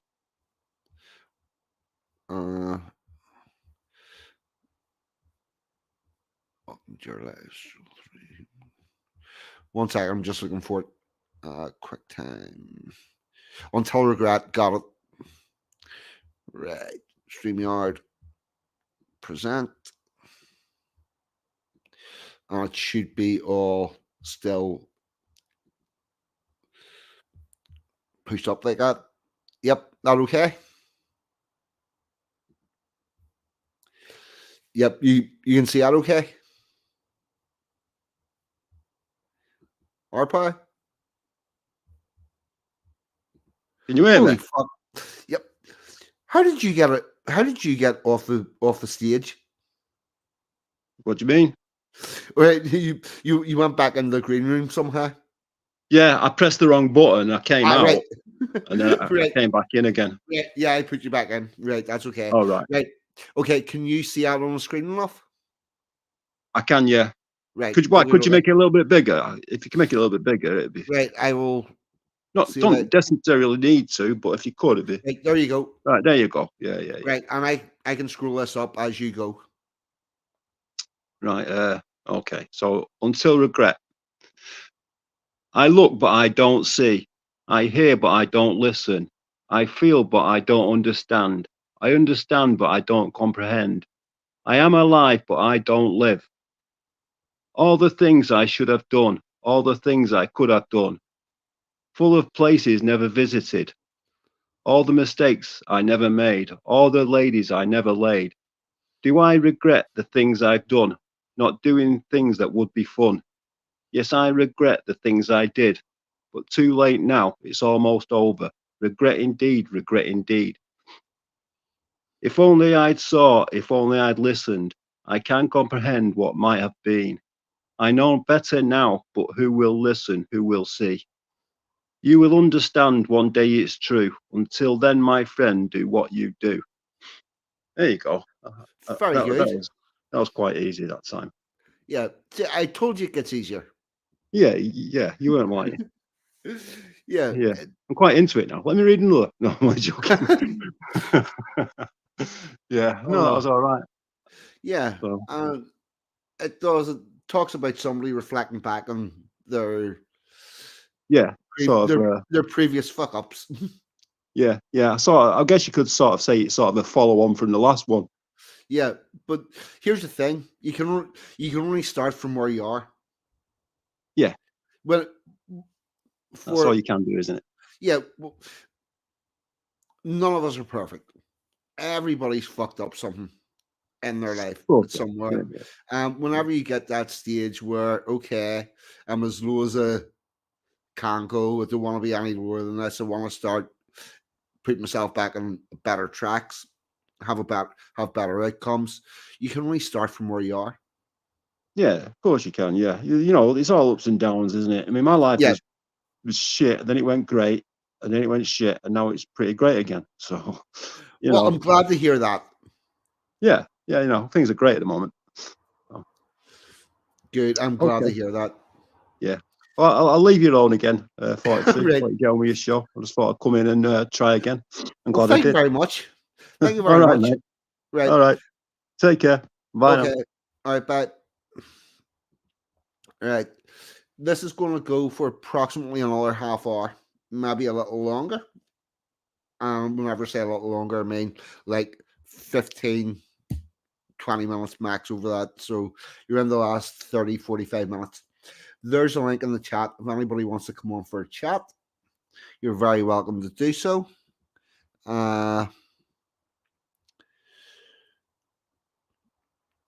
What am I going to do? I'm going to read one, but I had sort of a request. That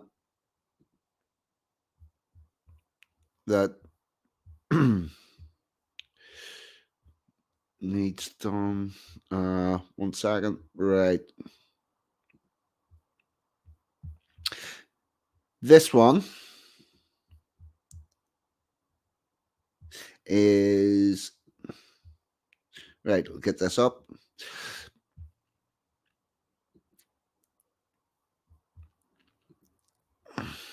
This one's called For Emma. And she did. She said, recite the one I wrote for her. So here we go. I would write this perfectly if I could. I hope that fact is understood. I've tried to write this many times, but I simply cannot find the lines. The words that would adequately express my inner feeling of success, the calm I feel when you are near, the love I have and hold so dear. And so those words were left unsaid, the discarded verses left unread. But since I met you, my life made sense. I have a strange feeling of happiness. The best years I have lived the best years I have lived coincide with those that you were by my side. This is not a coincidence. With you, I truly experience bliss. Why could I? Why could I not write this perfectly? One day, the reason dawned on me. My love outstripped my vocabulary, and once that fact was understood, I wrote down those words which I could. Understanding perfect is the enemy of good, and so as imperfect as this poem may be, I hope this expresses what you mean to me. There you go. That's that one. And Packer's in again. Evening, Packer. Packer, what about you? Hello again. Would you like another one of me dads? I would. I would indeed like another one of your dads. Oh, Emma Right, sent this one's Emma called communication skills. A communication funny, skills. yeah, a Right. funny thing to teach would be communication skills to me. To get the best from other men, to show them how, what, why, and when. Right here, Packer. Yep. This poem is very aptly titled because your volume has went to shit. Oh, is it? Yeah. Right. Now that sounded good. Start again. Yeah. Right. Go again. Okay, a funny thing to teach would be communication skills to me, to get the best from other men, to show them how, what, why, and when. To never ever lose my cool with every other bloody fool. And though they may be thick as planks, to smile and offer many thanks. It's no more get the fucker done, it's come on chaps, this will be fun. Can I really be like this and stand there while they take the piss? For life has taught me since I was 3 an older style philosophy. And what atmosphere will I be breeding with all this by example leading? Instead of watching them muddle through it, it'll be leave him to it. He likes to do it. Their common aptitude for shirking will be encouraged by watching me working and becoming a nicer fellow by chilling out and being mellow. Will it forge a practice crew from a lethargic, desperate few? Or will we, as we've always done, only work for number one, and every day that we endure, twixt us and retirement, another day fewer? The end. Was your dad a foreman? Might have been at some point, yeah. Yeah. Can you tell? It has that. It has that vein. Again, this is another working class poem. Yeah, I've been in charge of people, and I hated it. People are a Yeah. pain in the ass. From a working class poem to a working class critique. Says some pack of fuck me. That sounds like my biography. Yeah. It is. It's good. And you could take that from many different types of work, and it would still work because the interactions between the shovel face and the person that's trying to get them to do what they're supposed to do, and then the people that's above them, and oh yeah, it is very good. Right, I well, that enjoyed was that. it. I do need to speak to you about But wants me to be able to put comments on the screen. Do you know how to do that? you can't. The only person that can do that is the person whose channel it is. Now, Right, what you okay. can do is here's what uh here's what Chris was on about. See at the very bottom of your screen, at the bottom you've got mute, start camera settings, present. Yep. Right. If you click on present, you can pull up a picture or a web page or a video or whatever, and Share then he screen. right, yes, on that share screen, then he can you can share your screen, and then he can put that up onto the stream. That's the bit that you can do, but you can't actually. The only person that can highlight comments is the person who is hosting the stream. Right. On it, I'm going to caveat that if somebody figures out how to do it, I'll quite happily go, right, I was wrong. I didn't know that you could do that. But the best of my knowledge, the only person that can highlight the comments is the host. Okay. Mm. Well, that was it. All right. I'll bugger off again now. Yeah. Okay. Oh, See you thank you later, very people. much. Thank you very much for coming on and sharing your father's poetry. And I did actually really enjoy that. Cheers. See you all later. All right. Okay. Now, did I have one about work? Actually, I'm going to do one about work, but I'm going to need to look it up because it didn't pre-do the link for that.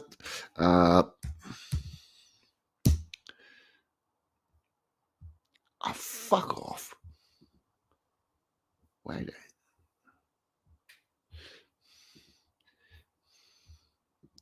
Right.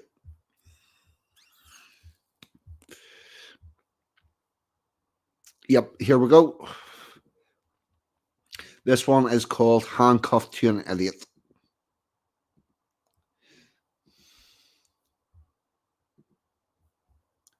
Sure.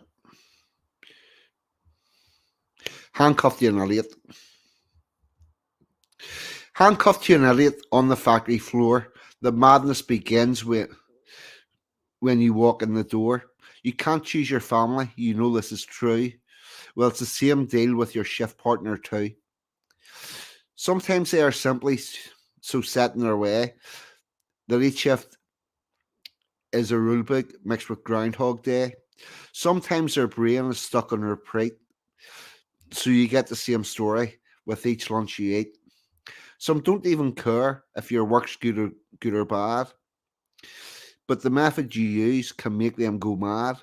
Now you recognise these traits or the things workmates do. Remember, sometimes the idiot others are handcuffed to is you. So that's a little work-based poem. And what a one. I'm just checking through the comments. To the one about the doctors.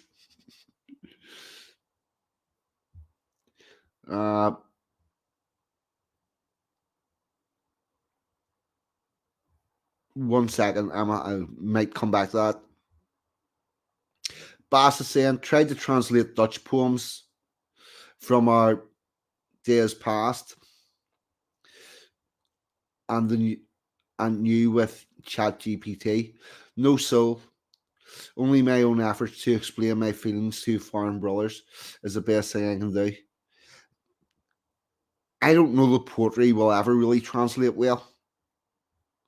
It's definitely not going to translate well if it's got a rhyming scheme, because the Dutch words having the same rhyme scheme as the English words, I think the chances of that are fucking way beyond zero.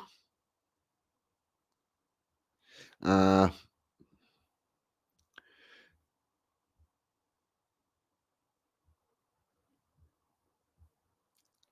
may actually see if I can find the doctor one.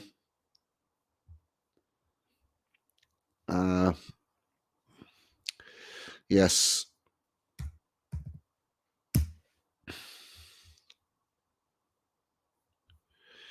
One second. I'll see if I can find this.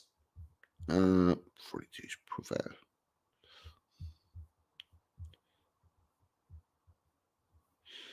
One momento.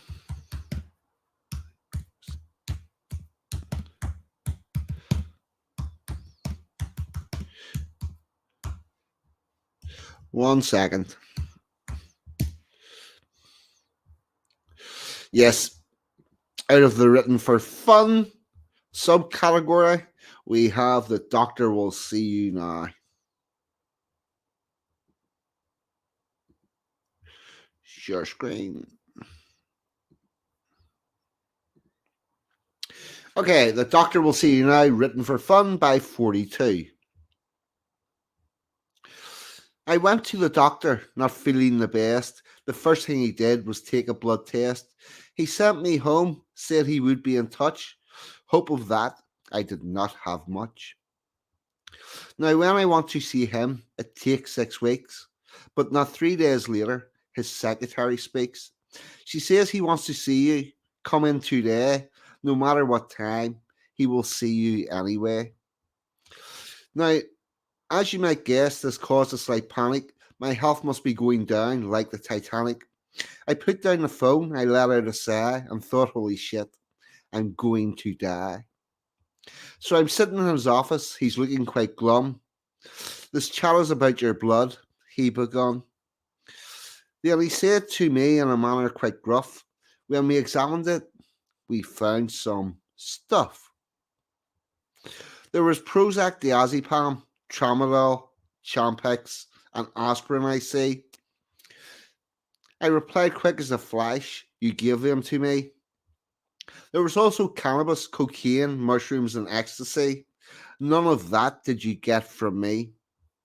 I thought for a moment, what else could I say, except for you tested me on a Monday. I took off my jacket, I felt quite warm, and then I remembered the t-shirt I'd worn. Rehab is for quitters. So he sits there and bluntly calls me an addict. I said I'm no addict, I simply like it. Then he asks if I have smoked well today. I answer no. Well, not yet, anyway. He wants to know the last day cannabis was not used. I look at him blankly. I'm very confused. I start counting my fingers and then scratch my ear, look him in the eye and say, well, it wasn't this year. He looks flabbergasted and gives me a stare. But what I say next makes him near fall off his chair. You say this is bad, but I will make you see you picked the wrong subject. to lecture me. Alcohol sold in bars, and you see every night the effects of the people when they start to fight. But look at the doper, his face set in stone. All they want is to be left alone. And as for the effects of ecstasy, people fall in love on that pill, you will see. Have one, have one yourself and give it a try. No way will you attempt to punch me in the eye. Diazepam you give me on prescription repeat. Just a phone call. You don't give me this heat. Prozac you have given me this last 13 years. Not once have you asked what's going on betwixt your ears. To stop me from smoking, you say I do not need the will. Just pop around to you and you'll give me a pill. I'll tell you the reason for all this attrition. You just want to remove all the competition. He began to sweat and made his tie looser at the realization he was my biggest pusher. So I bid him goodbye, but my words would remain.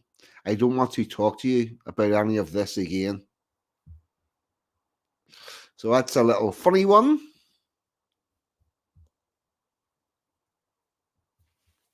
And I'm going to check through the chat.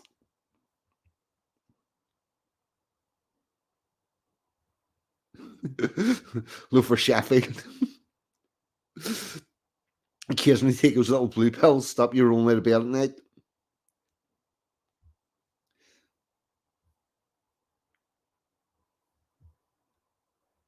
So I'm just checking through the chat.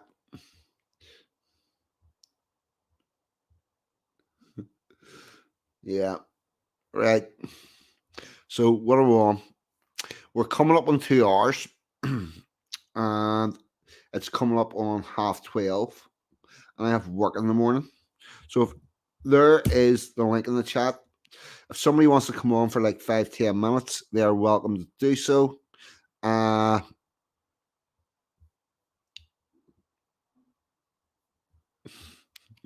probably like that one. I thought he would. That was a good call, Emma G. And I think I'm going to. And the last one I'm doing of mine tonight is the end of the line.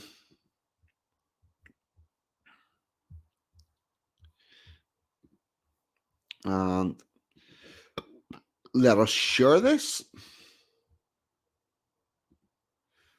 Share screen. End of the line. Sure.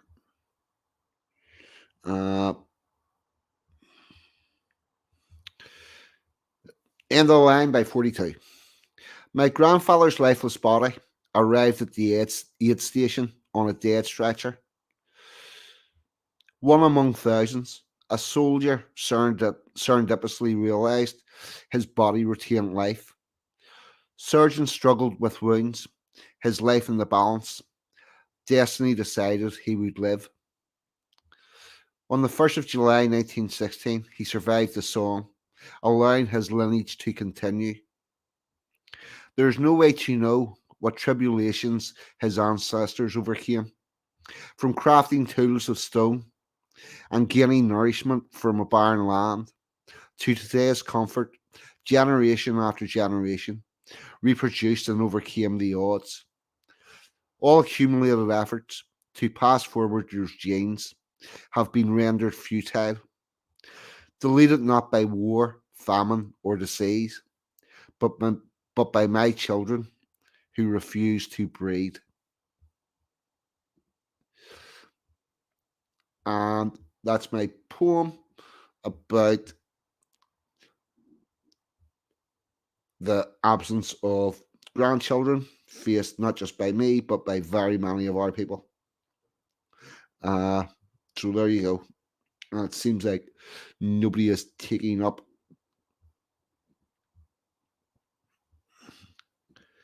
the invite to come in. I'm going to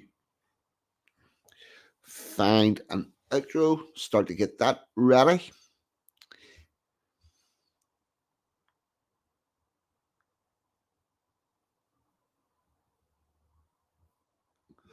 Sansom, thank you. Yeah, we do need to breathe. Sheffield Loafer.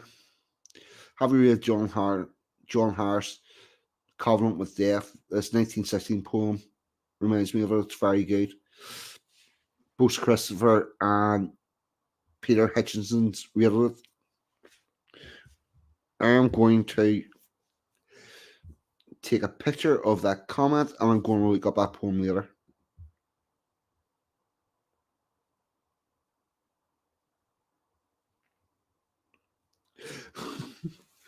"42 should read the one with a picture of his granddad.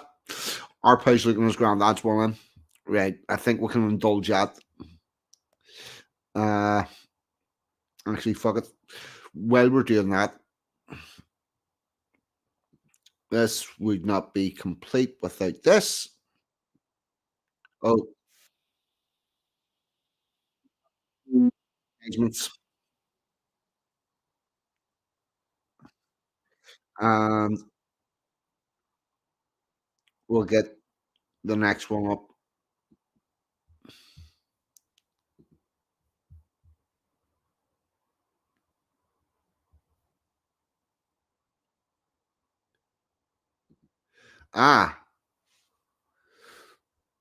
I'll put that on the reading list, but all the Shakespeare stuff's going to be in front of it, I think.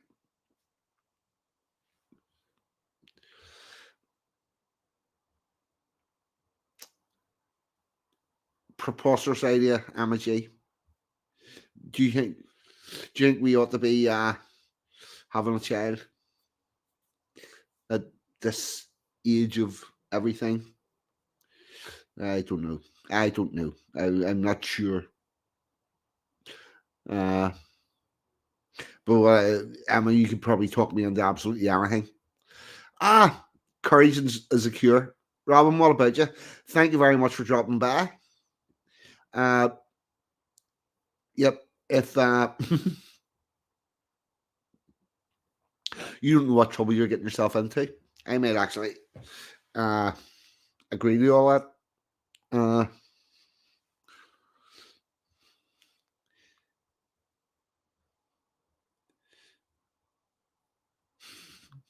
Fuck, it's killing traction.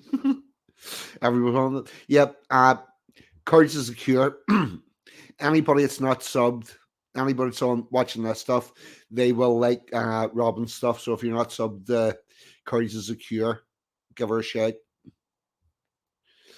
And with that, I'm going to pull up the Wrath of the Awakened Saxon, where the beginnings. This poem has got many names.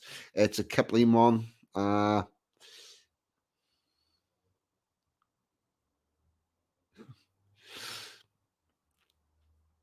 Right. Hello everyone, I'm James from By the Fireside, and today I'm going to read The Wrath of the Awakened Saxon by Rudyard Kipling. This poem is also known as The Beginnings, but I will be reading the altered version. It was not part of their blood, it came to them very late, with long arrears to make good, when the Saxon began to hate. They were not easily moved. They were icy, willing to wait till every count should be proved, ere the Saxon began to hate. Their voices were even and low, their eyes were level and straight.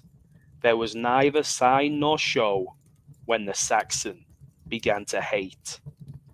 It was not preached to the crowd, it was not taught by the state. No man spoke it aloud when the Saxon began to hate. It was not suddenly bred, it will not swiftly abate. Through the chilled years ahead, when time shall count from the date that the Saxon began to hate. There you go, a little bit of Kipling. That's the last poetry video of the evening. And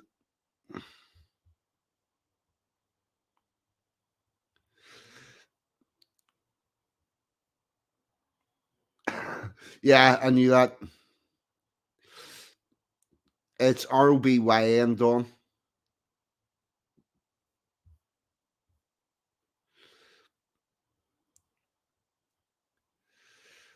Right. And we're going to do the last one of mine for the evening. And now, see this person? This picture? That's our Page Granda from the HMS Belfast. So there's that.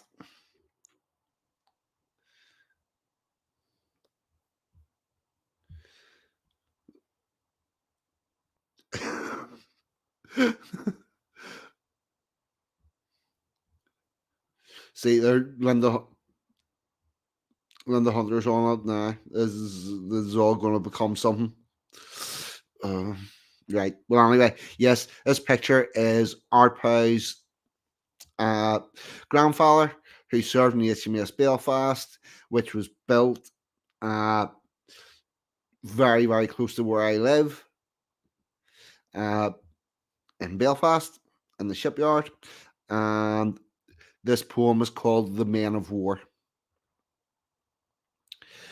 Let me take you on a journey from command deck to the keel, down through the nooks and crannies of this warship built of steel. Judge her strength not by the armour, but look behind each bulkhead door. They are at their battle stations, and they are the men of war. With the frigid depths beneath them, they sail out to meet the foe. They stand alone together, where lesser men would fear to go. Rookies look to the old hands, who had seen it all at worse before, in the never-ending process that creates the men of war. The ship might creak and shudder under bombardment or monsoon, but these men would never falter. From fear they are immune. Thoughts of Davy Jones's locker may have been there from days of yore, but this is the Royal Navy, and they are the men of war.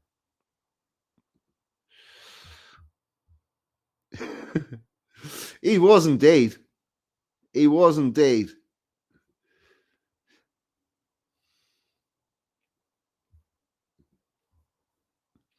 Yes, she does. I visited her in London. Fuck it. Since we've done that, we might as well. Right. Here we go.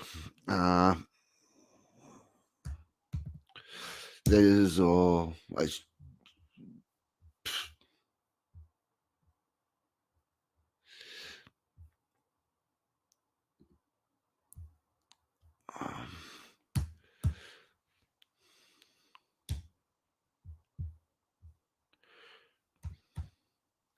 Right. Since we've done that, we'll do this as well.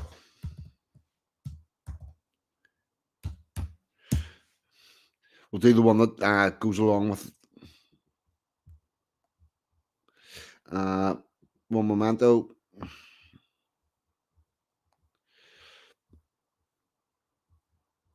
Get down to this.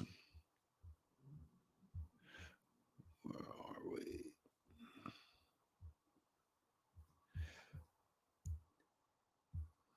Right. Hold on. Sorry about this. Right. Feminism if you can. Imperfect Peace. Belfast Lullaby. Volunteer. Valley. Progress. Growing Pains. I don't think it was this far down. Epiphany. Here we are.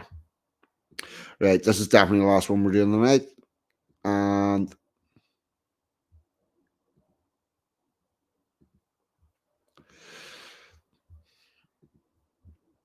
this one's called The Last Farewell. And it ties in with part of the reason why I'm doing this is the comment said about or sitting in London and all the crew gone. This is called The Last Farewell. For those who don't know, if you have served in the Navy, you can, it's free. You can arrange, if your relative has served in the Navy and they die, you can get their ashes scattered either out at sea or off the HMS Belfast. So this is called The Last Farewell. Well, no more shall I sail through a northerly gale, dreaming of Miss Sally Brown, but the friendships they renew with the captain and crew as they float afore tumbling down. Let no child of mine cry for me, or my life sent at sea. I was proud to serve under the jack. As you stand at the stern to scatter ashes from the urn, the tides they will welcome me back. In this burial you find solace as I drift to the abyss. Let the ship forever mark my grave. Then us old men of war will gather as we did before and recount the service we gave. So there you go. There's that one. Going to hide that current count.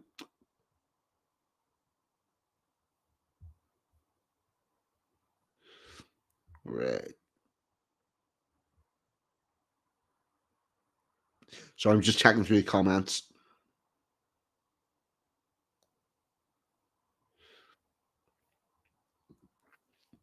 Yeah, I've been a couple of times. No, we're not speaking German, but we could very well end up. But we are now speaking 30 odd languages in the average primary school, which is not any better.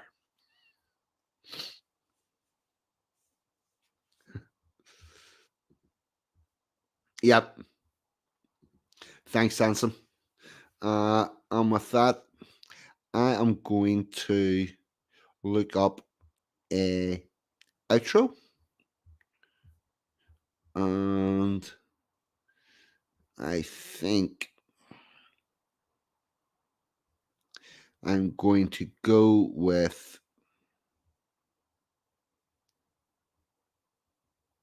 we are now speaking Somali now. Yeah. Let's see. I'm going to go harmony, melody, and rhyme, which started off life as a poem. So there you go. Right, I'm going to play the outro and post your comments up on the screen.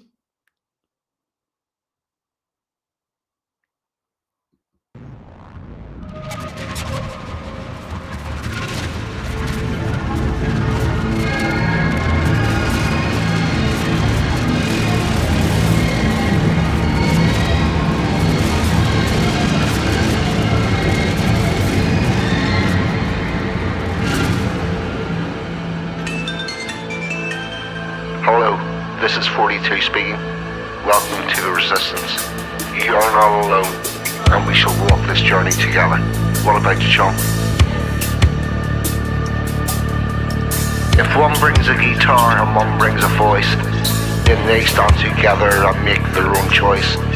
Let us gather together those that can perform, and from the scarred timbers build our own platform. From that grand house they tried to burn down, there's gold in the ashes if you look around. Let us gather together those that can perform, then from those scarred timbers build our own platform. Build our own platform. We will sing words of wisdom. We will sing world harmony, melody, and rhyme.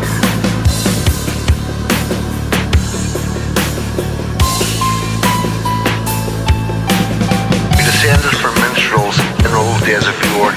We will create a culture as we did once before, forced to stand by as our country was sold. Did you really think we'd leave that story untold? So one brings a guitar and one brings a voice, then they stand together and make their own choice.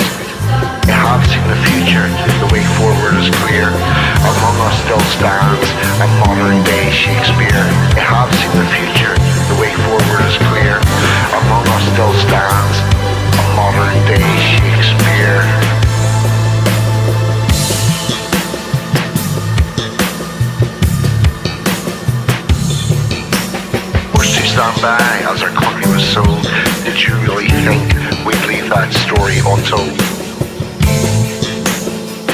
We will sing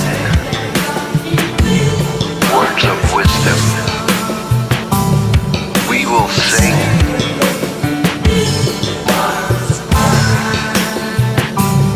we will sing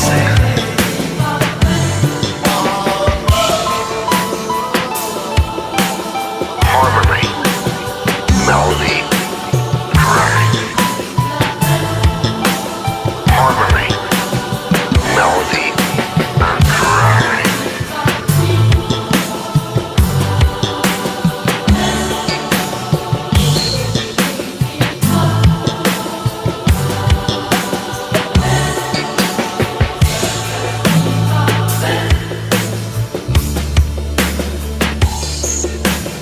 So one brings a guitar and one brings a voice. Then they stand together and make their own choice.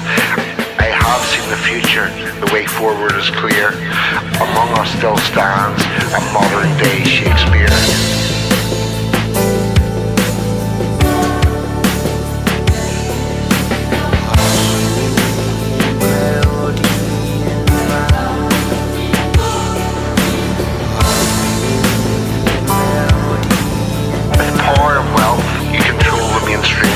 Never realized you could not kill a dream.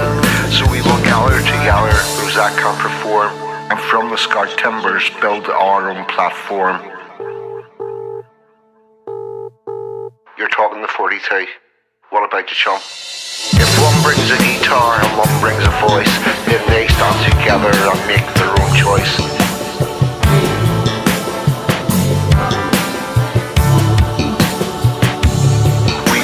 Sing words of wisdom, we will sing for all time. We will sing for our people, harmony, melody, and rhyme.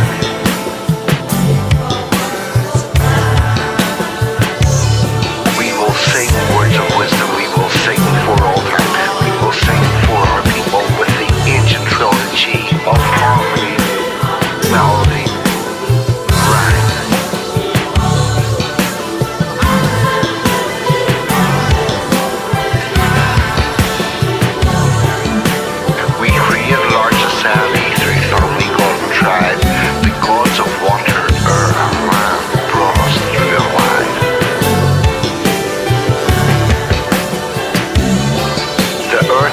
The sun each became a deity, independent parts of another trilogy.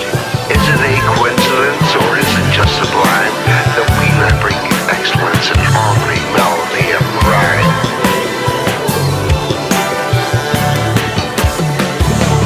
With power and wealth, you control the mainstream, but you never realized you could not kill a dream. You cannot kill a dream. And we shall walk this journey together.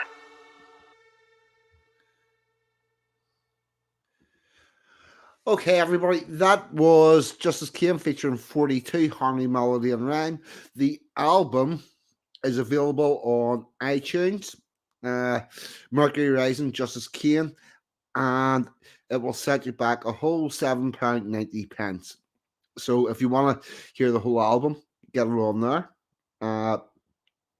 I would like to say a big thank you to the guests that come on, Sansom, Paka, Arpa, really great guests. The guests were the guests. I've been 42, and you lot in the chat have as always been fucking amazing. Thank you. Good night. God bless. See you all next week. I'm out of here. Bye bye.